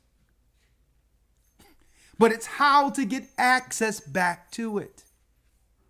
How do we rebuild the temple? What is the temple now that the physical temple has been destroyed? Is the question. Well, as you can see, I took some time with this.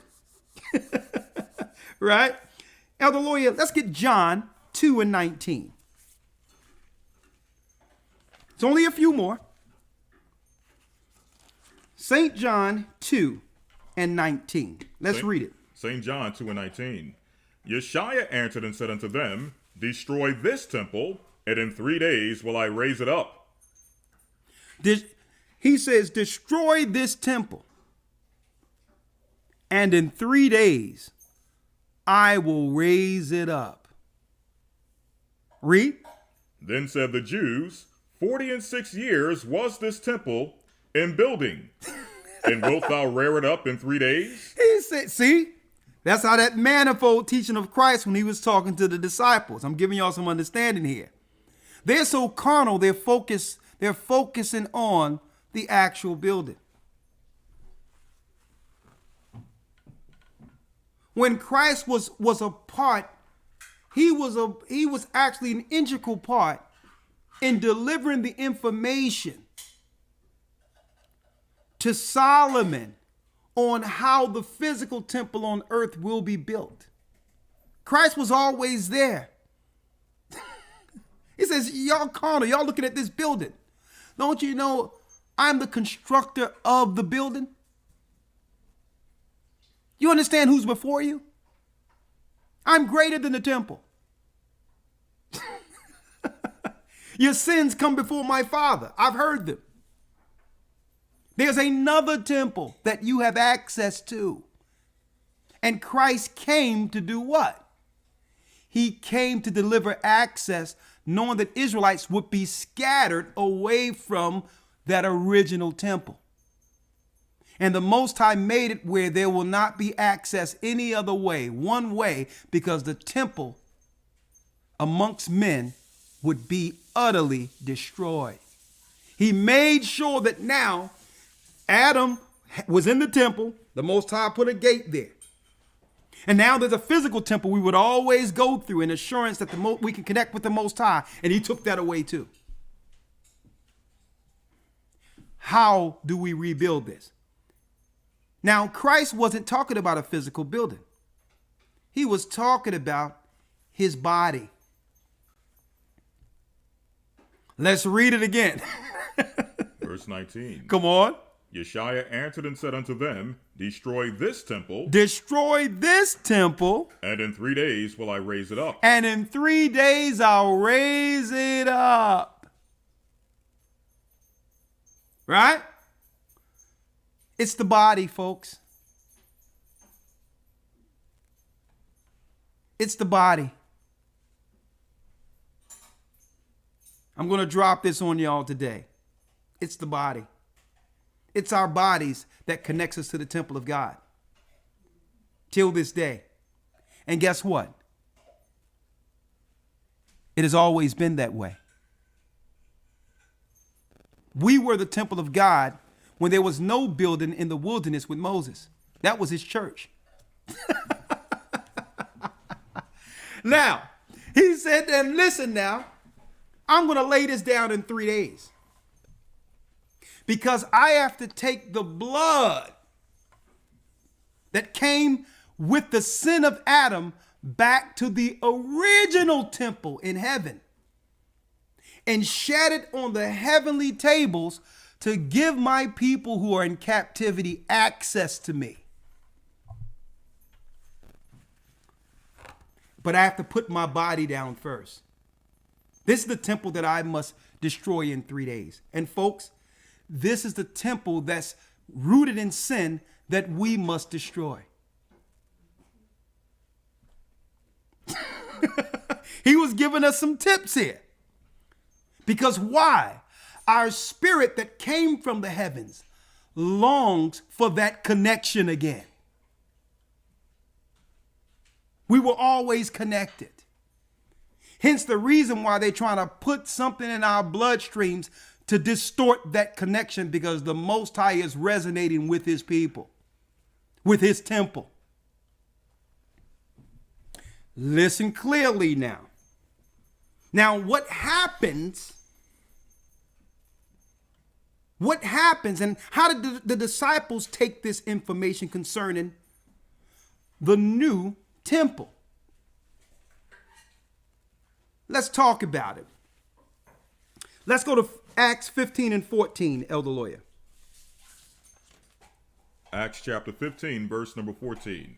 Simeon half declared how God at the first did visit the Gentiles to take out a people for his name. He did visit the Gentiles to take out a people for his name. Read. And to this agree the words of the prophet, as it is written. Come on. After this I will return and will build again the tabernacle of David, which is fallen down, and will build again the ruins thereof, and I will set it up. And I will do what? And I will set it up. So the disciples were teaching the access to the new temple, which was really the old temple, the temple that was lost by Adam. Listen, hold this, because the Most High made sure through Christ's words taught to the disciples that our people would have no more access to a physical temple on earth. Elder Lawyer, let's get Luke 21 and 10 and read on down. St. Luke 21, verse number 10. Then said he unto them, Nation shall rise against nation, and kingdom against kingdom. Come on. And great earthquakes shall be in diverse places, and famines, and pestilence, and fearful sights, and great signs shall there be from heaven. But before all these, they shall lay their hands on you and persecute you. They shall lay their hands on you and persecute you. Read. Delivering you up to the synagogues and into the prisons, being brought before kings and rulers for my name's sake. And it shall turn to you for a testimony. Settle it therefore in your hearts not to meditate before what ye shall answer. For I will give you a mouth and wisdom, which all your adversaries shall not be able to gainsay nor resist. So you notice how the Most High says, don't even think about right now what to say when you're before the magistrates.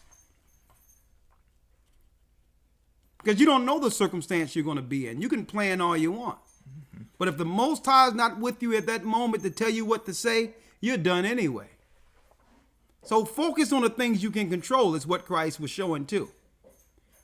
Because you can say how you're going to prepare to deal with something, but you're not going to know until you under or in that circumstance.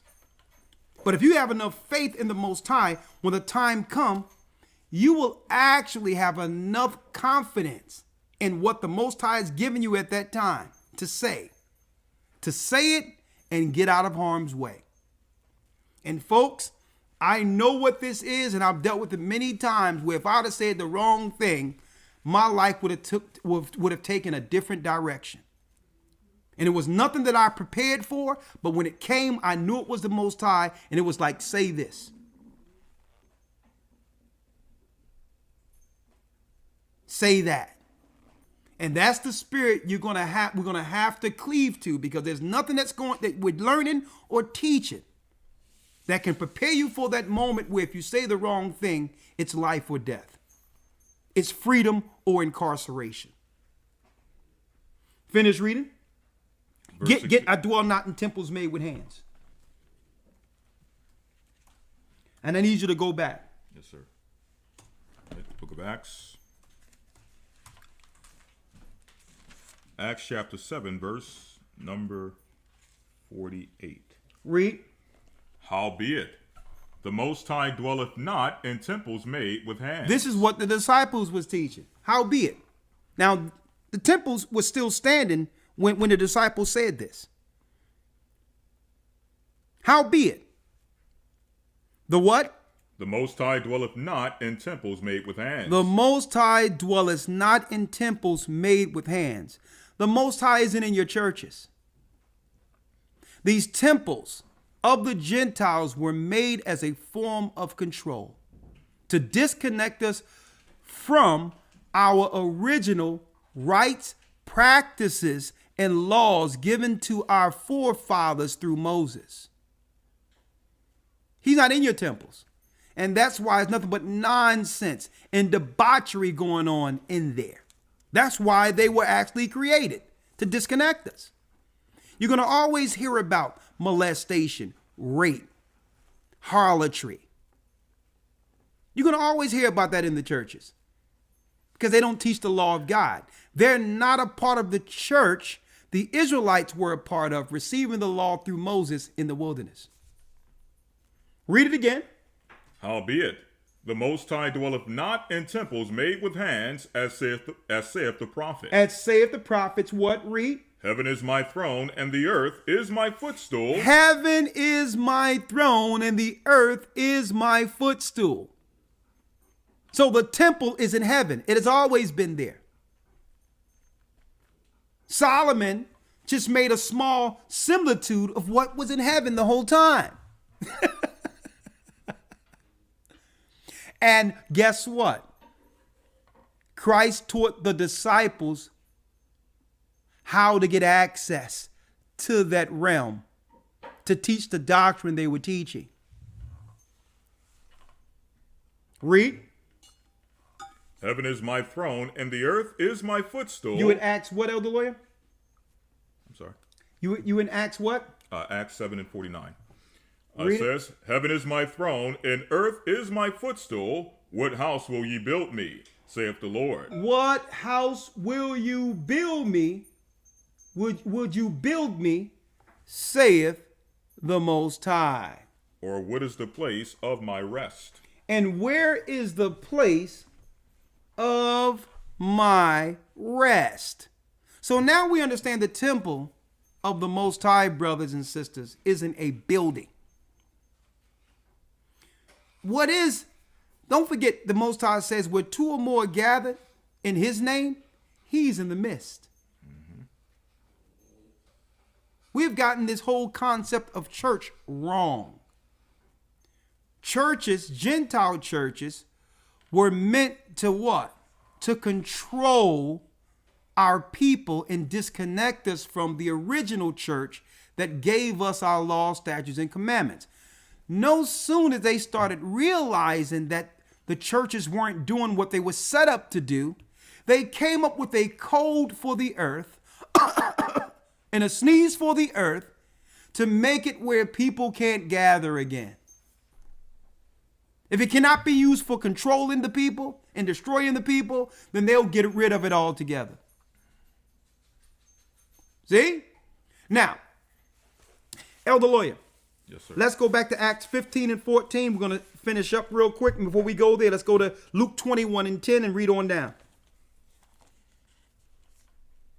Luke 21, verse 10. Read. Then saith he unto them, Nation shall rise against nation, and kingdom against kingdom, and great earthquakes shall be in diverse places, and famines, and pestilences, and fearful sights, and great signs shall there be from heaven. Great signs shall there be from heaven. And this was starting off with Christ showing them the temple first and saying, first, the temple going to be destroyed. Israelites are now going to be under mayhem because there's no spiritual connection coming into the earth. And then people are going to start coming against each other. You see, that's happening now. We talking about this stupid crap about a medical procedure where family is going against family over something that has nothing to do with their family.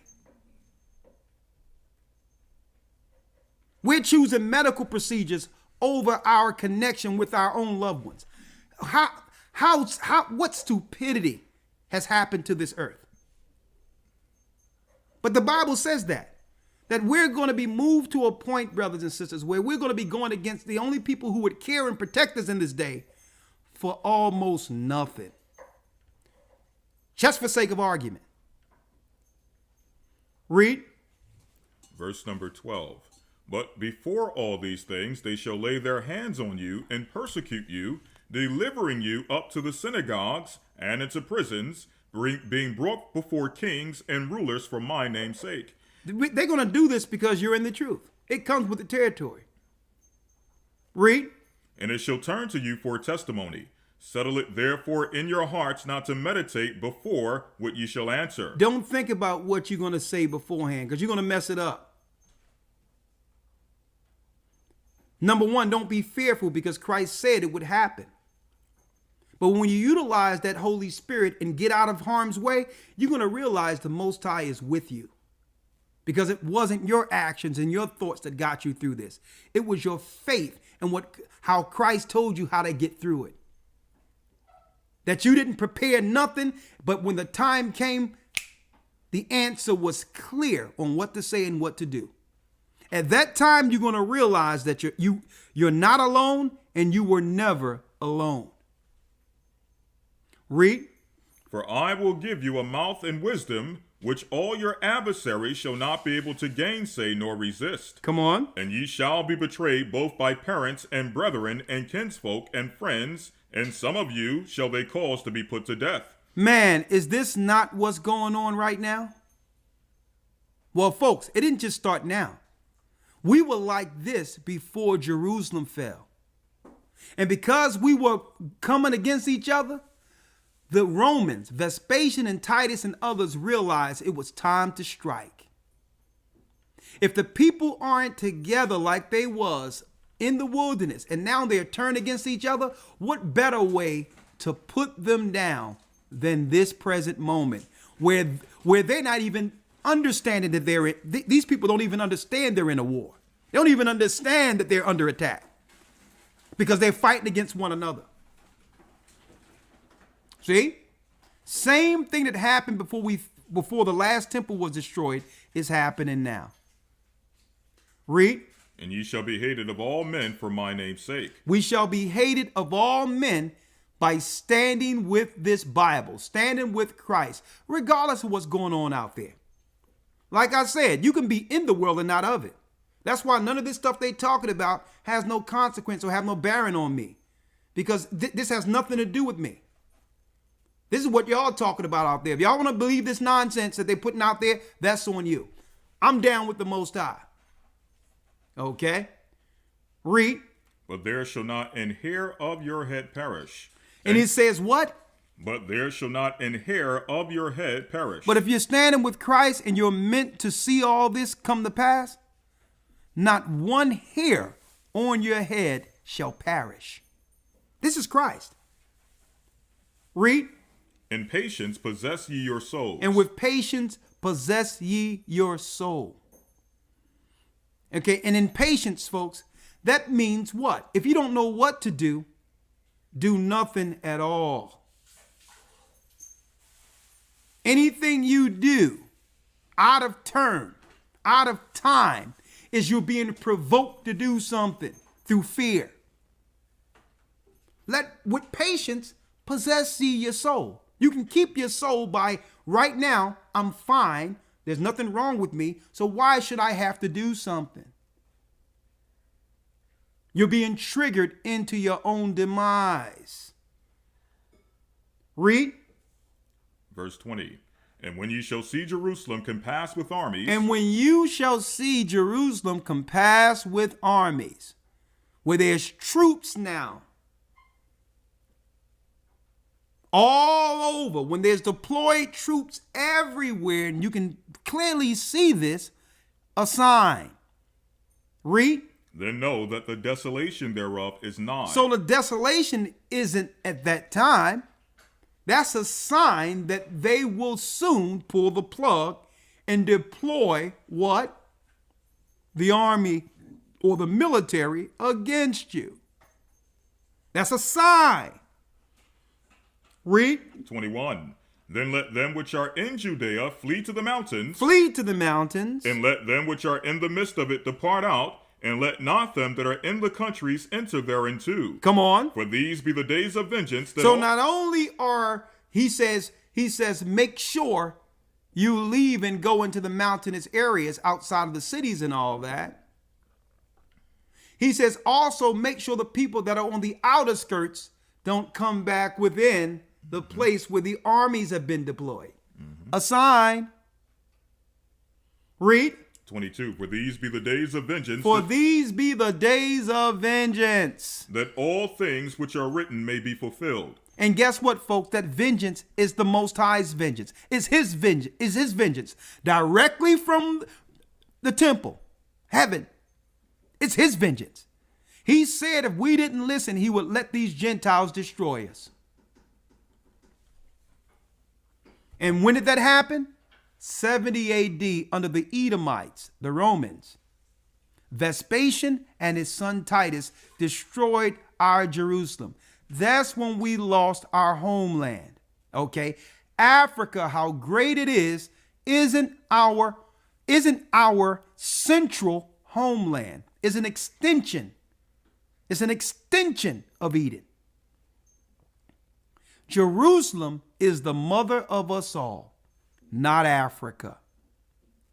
Africa is the wilderness where we ran, where we were scattered, running from Roman persecution. It is not the original motherland in all its splendor. It's not. Jerusalem is. And this is why you don't see Jewish people fighting to take Africa as their home base. Whoever owns Jerusalem owns Africa, because Jerusalem is what? A part of Eden. It's a part of the original land that Adam was made out of. He was given dominion over the earth. So guess what? If they get Palestine, they will run Africa and any other place. To prove that, before the Crusades, during the Crusades, when the Arabs began to take Jerusalem, and then Islam started spreading all over the earth, guess what? There was a great conversion where the Arabs, Ishmaelites, were converting Africans because they owned or ran Jerusalem. This is why there's a battle, and this is why there was a battle to run in modern times where Jewish people would get Palestine. You rule Eden, and by default, the earth is yours for a time. Got it? Now the temple was destroyed by the Edomites, the white people, in 70 AD, right? Like it was prophesied by Christ. So now, Elder Lawyer, I need you to now go to Acts 15 and 14 again. 1 Corinthians, the 3rd chapter, and we'll end it with Revelation 15. Acts 15, verse number 14. Read. Simeon have declared how God at the first did visit the Gentiles to take out of them a people for his name. Now, mind you, this is the same Acts, book of Acts, where it's written that the Most High dwell not in temples made with hands. Right? Read. And to this agree the words of the prophets, as it is written. After this I will return and will build again the tabernacle of David, which is fallen down, and will build again the ruins thereof, and will set it up, and I will set it up, that the residue of men might seek after the Lord, and all the Gentiles upon whom my name is called, and all the what? And all the Gentiles upon whom my name is called, saith the Lord, saith the Most High. So as you can see, here's the doctrine that would bring back the temple, that Christ taught his disciples. This is how the temple is rebuilt, through a doctrine, not a building, a mindset, a true ideology that was taught from Moses all the way to Christ. Read that Acts 15 and 14 again. Yes, sir. Simeon hath declared how God at the first did visit the Gentiles to take out of them a people for his name. To take out a people for his name. Read. And to this agree the words of the prophets, as it is written. After this I will return and build again the tabernacle of David that is fallen down, and will build again the ruins thereof, and I will set it up, that the residue of men might seek after the Lord, and all the Gentiles upon whom my name is called, saith the Lord, who doeth all these things. Who doeth all these things. So they would teach a doctrine that would bring again the tabernacles of David. And under David, that was before the split of Solomon. That's bringing the 12 tribes of Israel back to its original place.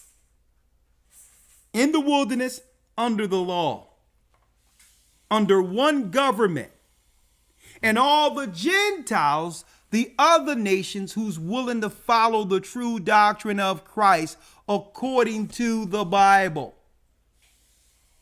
This is how the temple is rebuilt, because it's not only having the people in the temple, also there were scriptures in the Old Testament of the Gentiles who were in the outer courts of the temple. So you cannot teach about the temple itself without teaching of the Gentiles who are on the outer courts of it.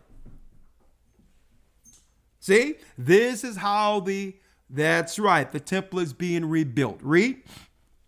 That the residue of men might seek after the Lord, and all the Gentiles upon whom my name is called, saith the Lord, who doeth all these things. Read. Known unto God are all his works from the beginning of the world.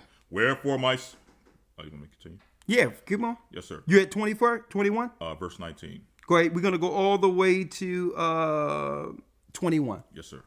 Wherefore my sentence is that we trouble not them which from among the Gentiles are turned to God. We trouble not them of the Gentiles who are learning the truth through these Israelites.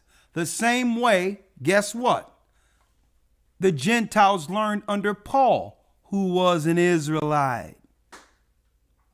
So we don't trouble these Gentiles who are now renouncing the heathenistic ways and are coming back to the true doctrine they should have followed from the beginning. The doctrine that was taught to them by our father Noah. Read. Verse 20. But that we write unto them that they abstain from pollutions of idols, and from fornication, and from things strangled, and from blood. Now, if the law is done away with, pastors in your Christian church, how do you teach this scripture to the Gentiles? To tell the Gentiles to do what? But that we write unto them that they abstain from pollutions We of idols. We tell the Gentiles to abstain from the pollutions of idols. That's the commandment of Exodus 20, brothers and sisters. Pastors, where it says you cannot have no other God before me. Or what? And from fornication. And from fornication. That means pastors, the New Testament tell you that you have to teach about the sins of homosexuality. The sins of having marital relations without the obligations according to Scripture. Now, if we are to teach the Gentiles not to do these things according to the law, how much more are we supposed to show the children of Israel in our communities? So this scripture right here destroys Christians talking about the law is done away with. Because how can you teach a Gentile not to fornicate without going into the laws against fornication?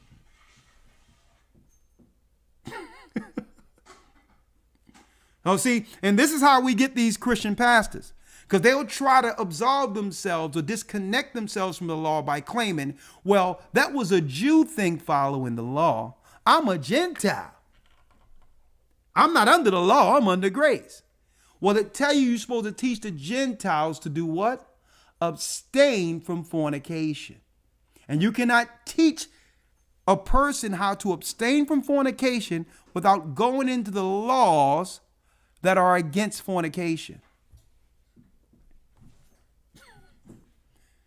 A man lying with mankind as he lieth with a woman. Leviticus, the 20th chapter.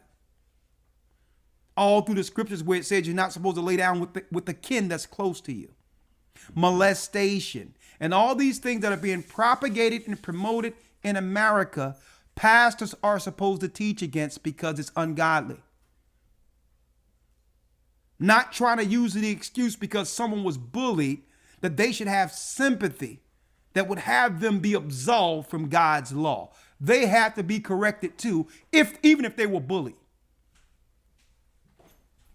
Okay? Finish reading down to the 21st verse. Verse 21. For Moses of old time hath in every city them that preach him, being read in the synagogues. Being what? Being read in the synagogues every Sabbath day. Every Sabbath day. So the Gentiles are to learn on the Sabbath by the Israelites who were the disciples, just like they learned before, and renounce these demonic Babylonian temples. Now, in and out. Let's go to 1 Corinthians, Elder Lawyer, 3 and 9. 1 Corinthians chapter 3, verse number 9.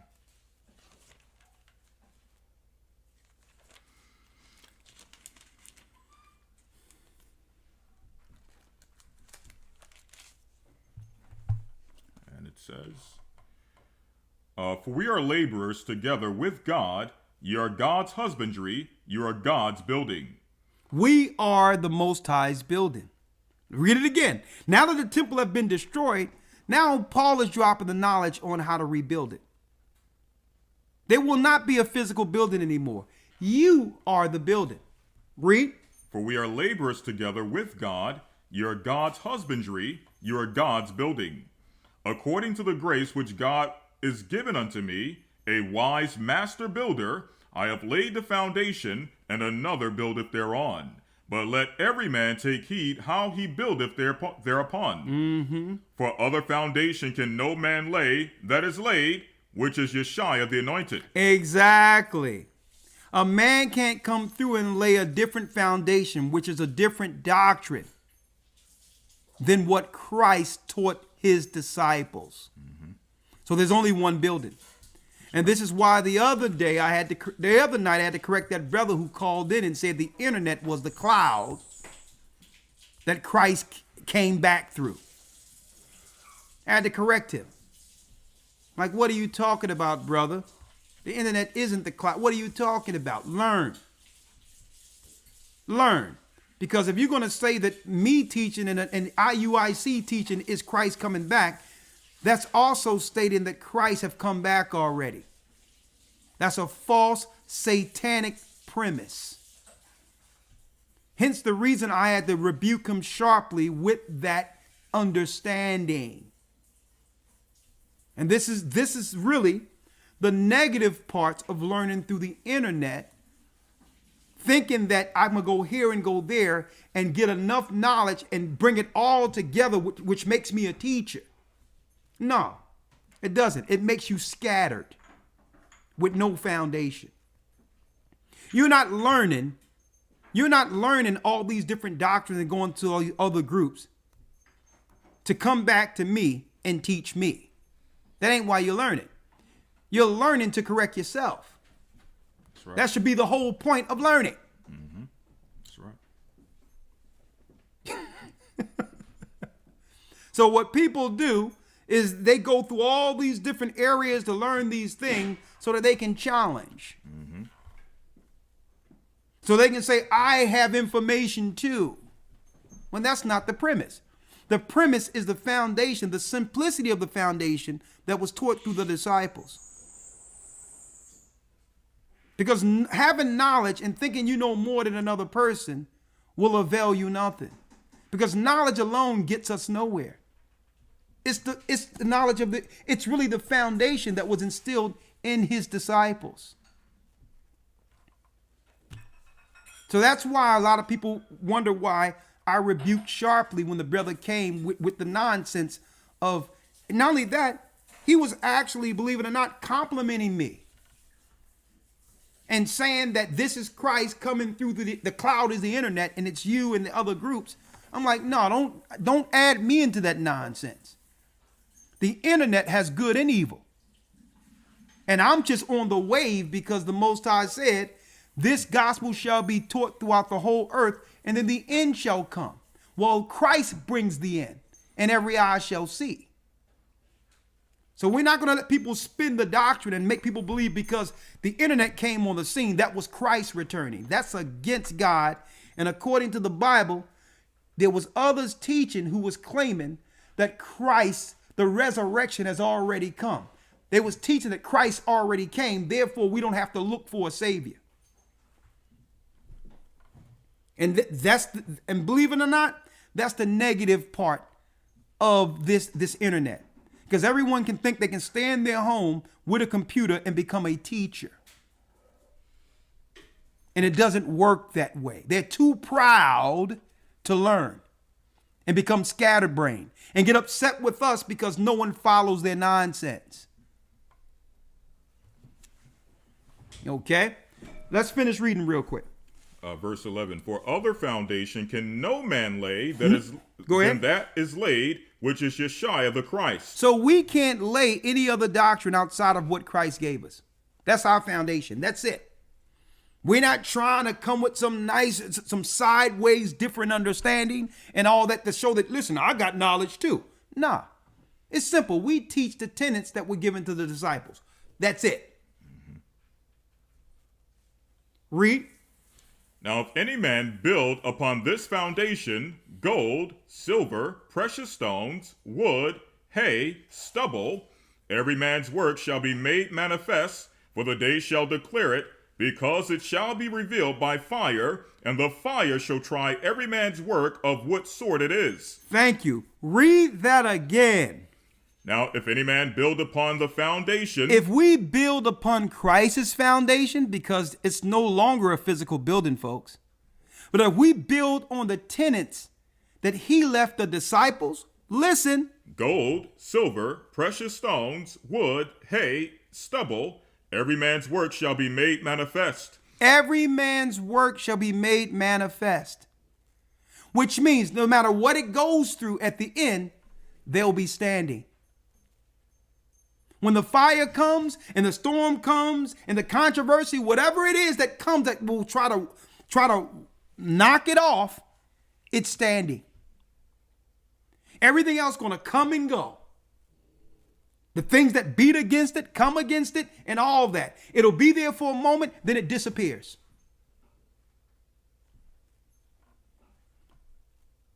And I'm putting this in specific with people who can only try to get notoriety by trying to stand on someone else.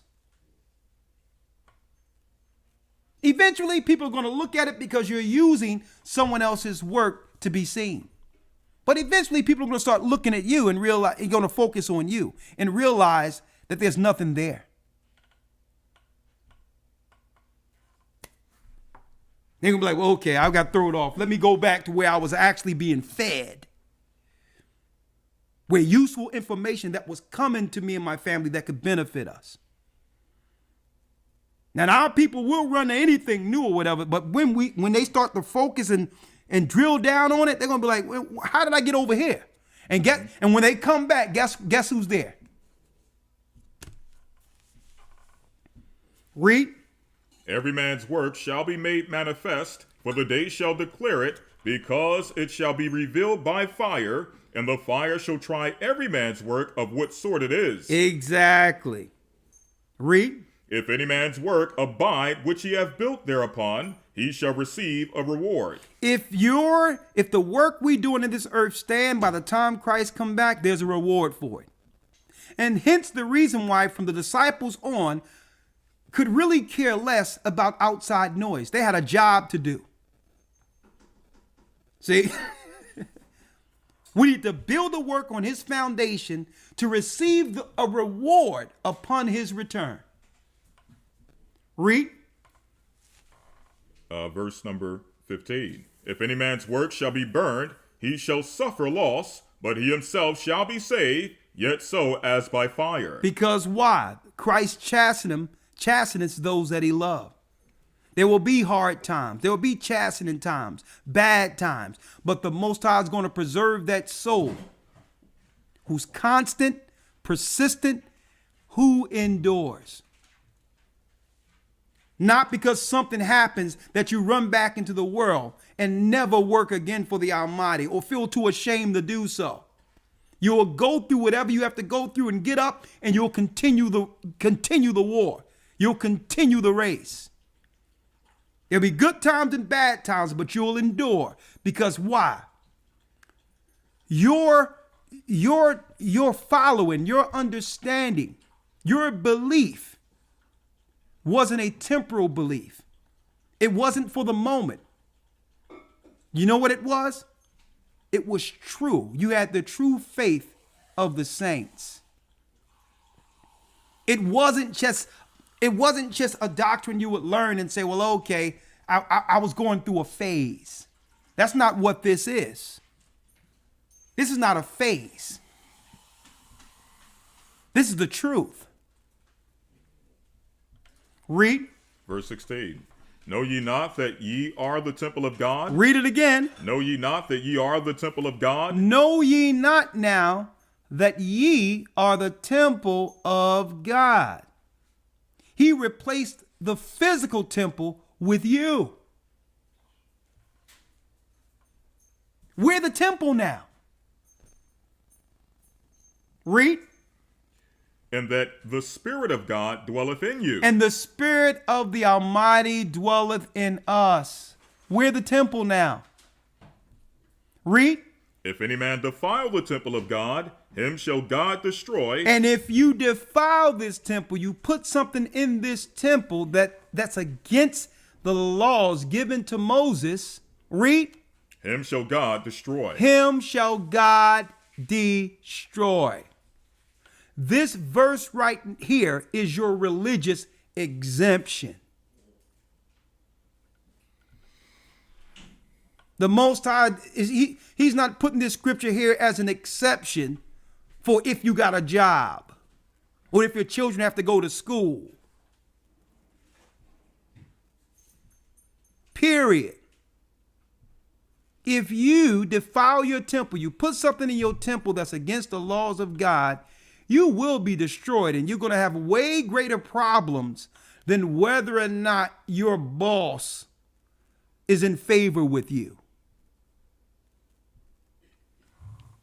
We follow the real boss, the builder of the temple. Finish reading. If any man defile the temple of God, him shall God destroy, for the temple of God is holy, which temple ye are. We are the temple. Read. Let no man deceive himself. Let no man deceive himself. If any man among you seemeth to be wise in this world, let him become a fool, that he may be wise. Read that again. Let no man deceive himself. If any man among you seemeth to be wise If you in this seemeth world, to be wise in this world, getting all the information from this world and think you have the antidote or the answer to something that just started being talked about a year ago.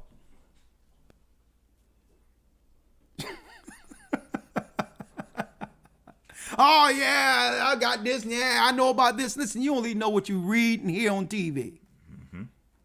You know nothing.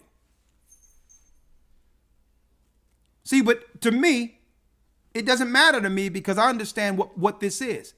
This is the temple of God, which is these bodies. And guess what? You only get one of them. You can be tricked into thinking that you can be reincarnated and come back in another life if you want. That's your business, your ideology. You can believe what you want. But you only get one of these, and after that, the judgment.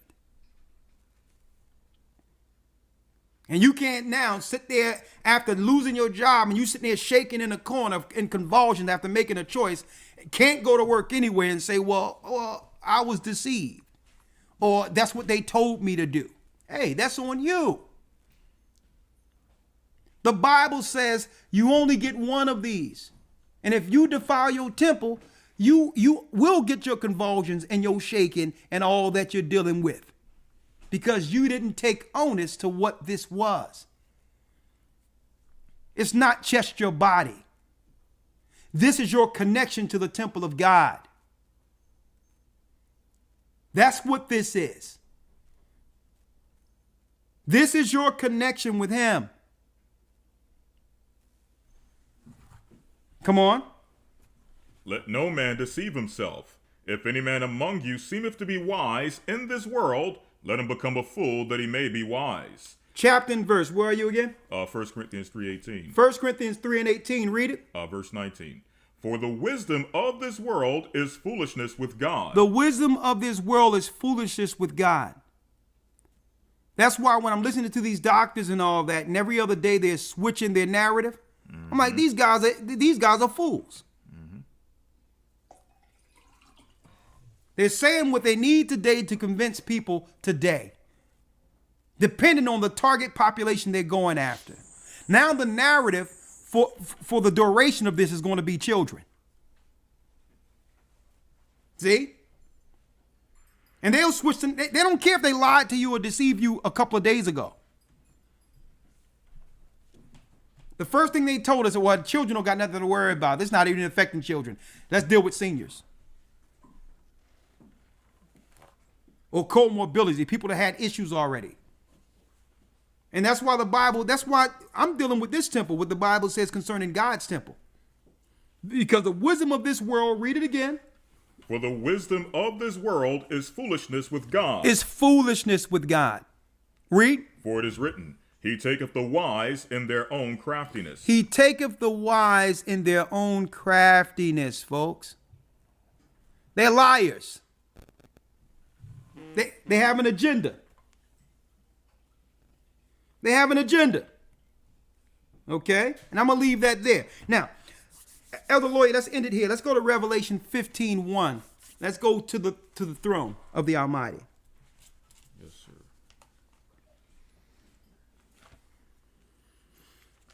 Revelation 15:1. Let's read it.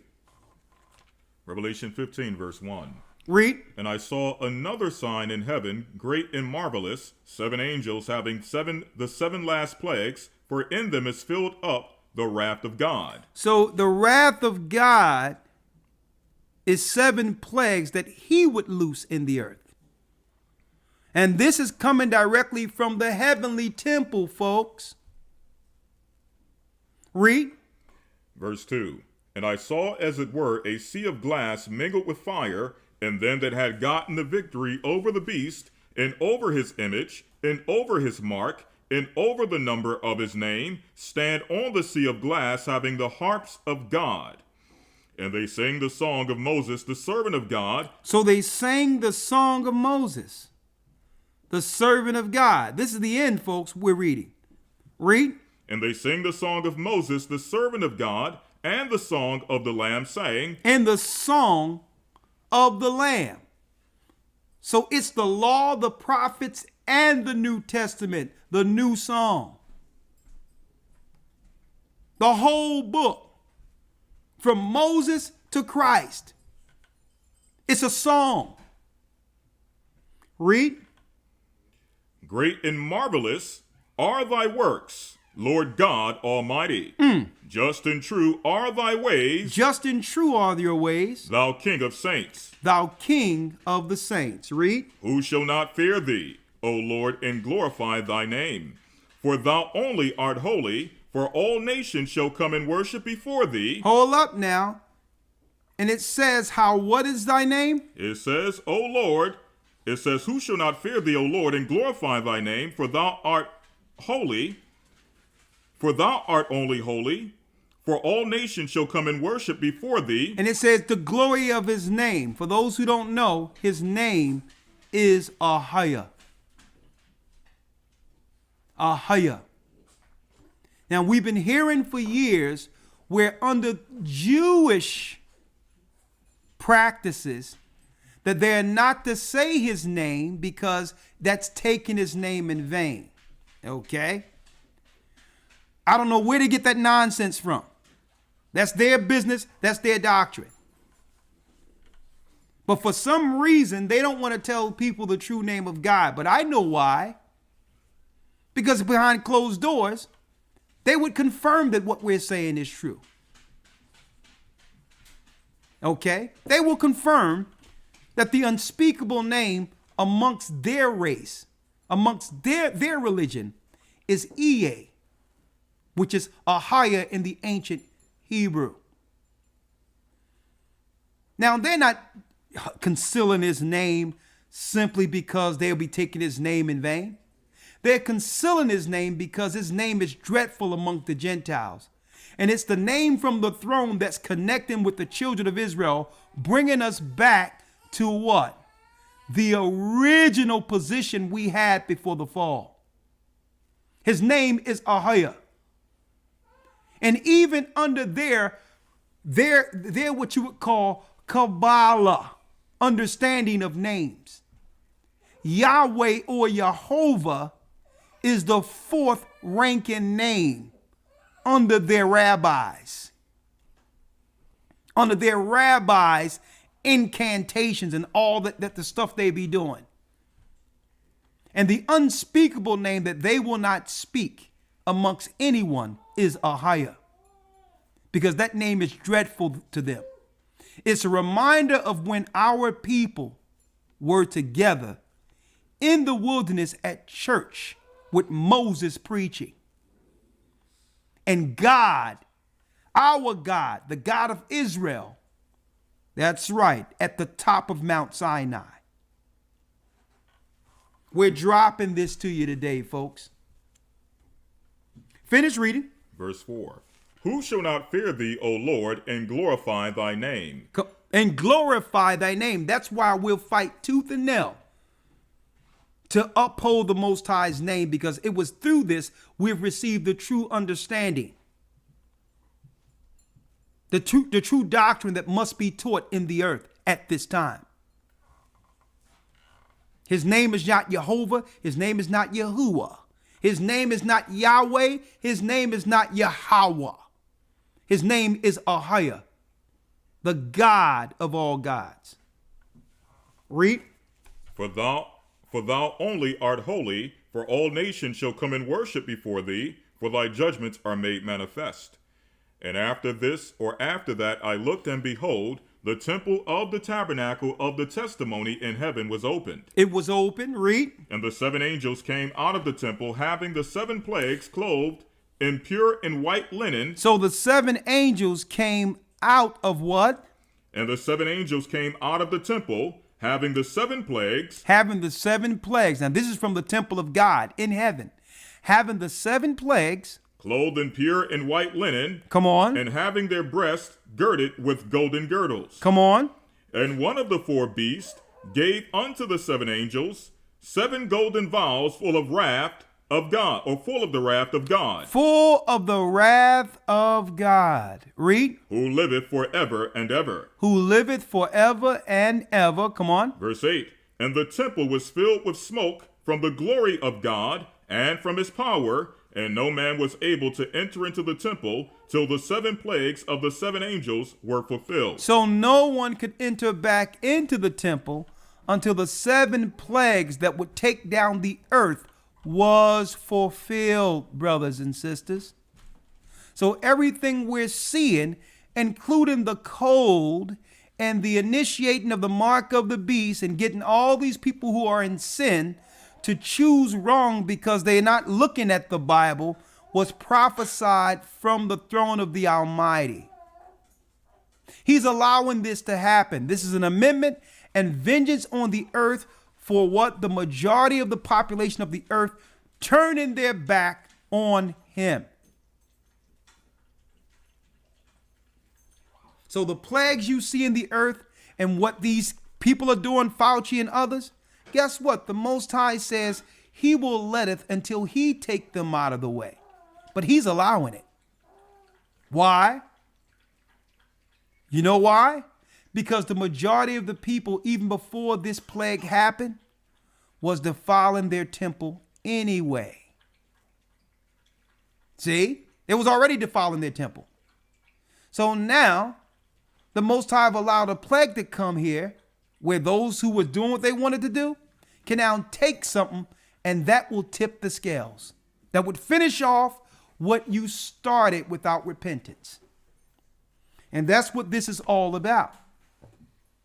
So, brothers and sisters, what we have to do, we have to understand that this is the temple of God. And to rebuild the temple, we must come back to the law, statutes, and commandments of God.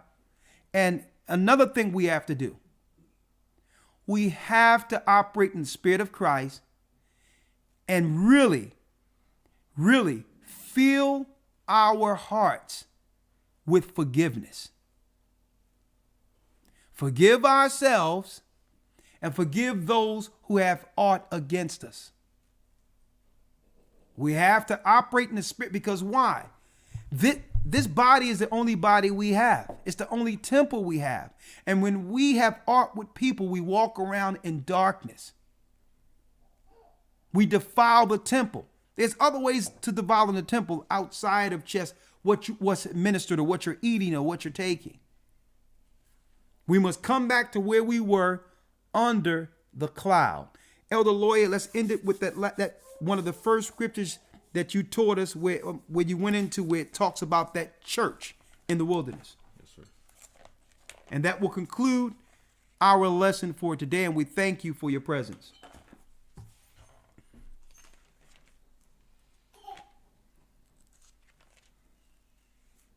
Book of Acts, chapter 7, verse 37. Read. This is that Moses which said unto the children of Israel. This is that Moses who said unto the children of Israel. And by the way, We are the children of Israel. We've always been the children of Israel. We're not Israelites through religion.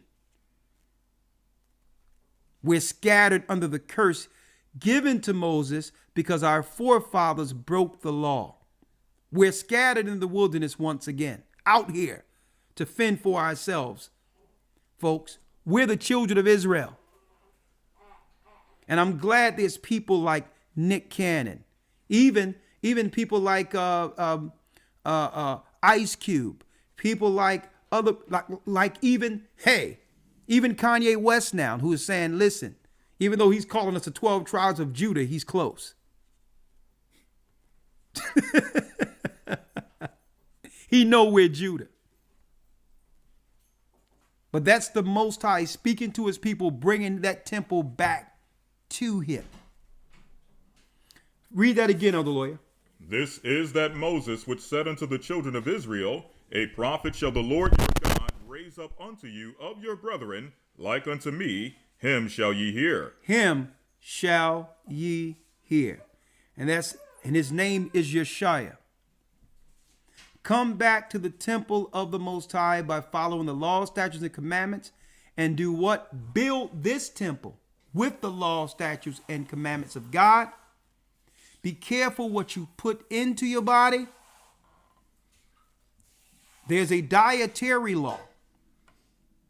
And the dietary law is written in Leviticus, the 11th chapter.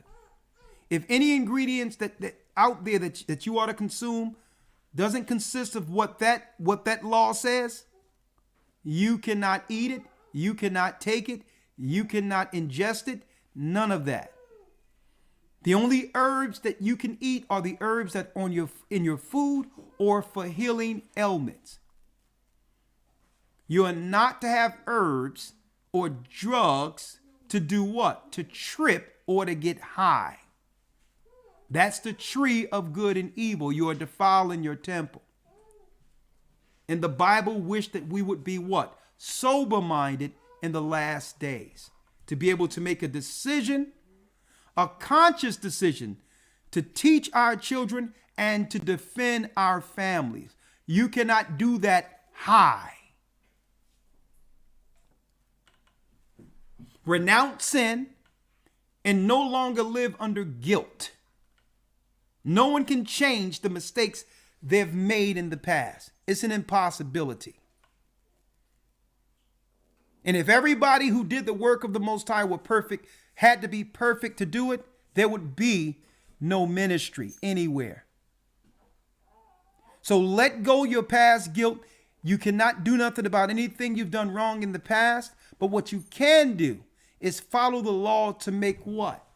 Your actions interacting with people going forward, righteous according to the law. That's the only fix that can happen. Satan would want all of us to live under the guilt of our past. And Christ have made us free from that so that we can be what? Chaste virgins, untouched and cleansed white as snow to finish what he put us here for. Guilt is what?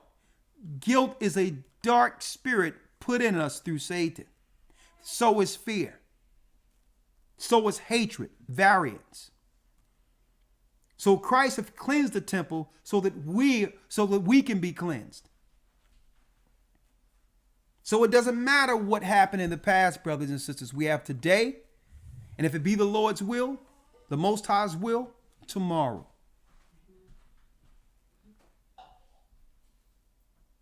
Love goes out to all the brothers and sisters, the Israelites, as well as the Gentiles who are in Christ. Our love goes out to you, and we pray that you endure and keep your temple until we're in the wilderness together like it was prophesied. With that, brothers and sisters, I'll see you in the academy tomorrow. That's right. We're going into tracing the serpent's seed like you never understood it before. And we will identify the gods that were here in the earth before Adam was made out of the dust of the ground. These are the gods, the powers who are ruling the governments of all the great cities in the world right now. These are the powers who have set up the Masonic constructs to control the people. These cities are an extension of the Tower of Babel, and we're going to identify the gods over Masonry tomorrow in the Academy. Hey, historytimes.org. That's times with an S. May the Most High be with you. Stay prayed up. Sin not. We're the gathering of Christ Church, and we'll all, you included, will soon see Zion. Shalom, and you too. Baby getting it in. It won't be long. Historytimes.org.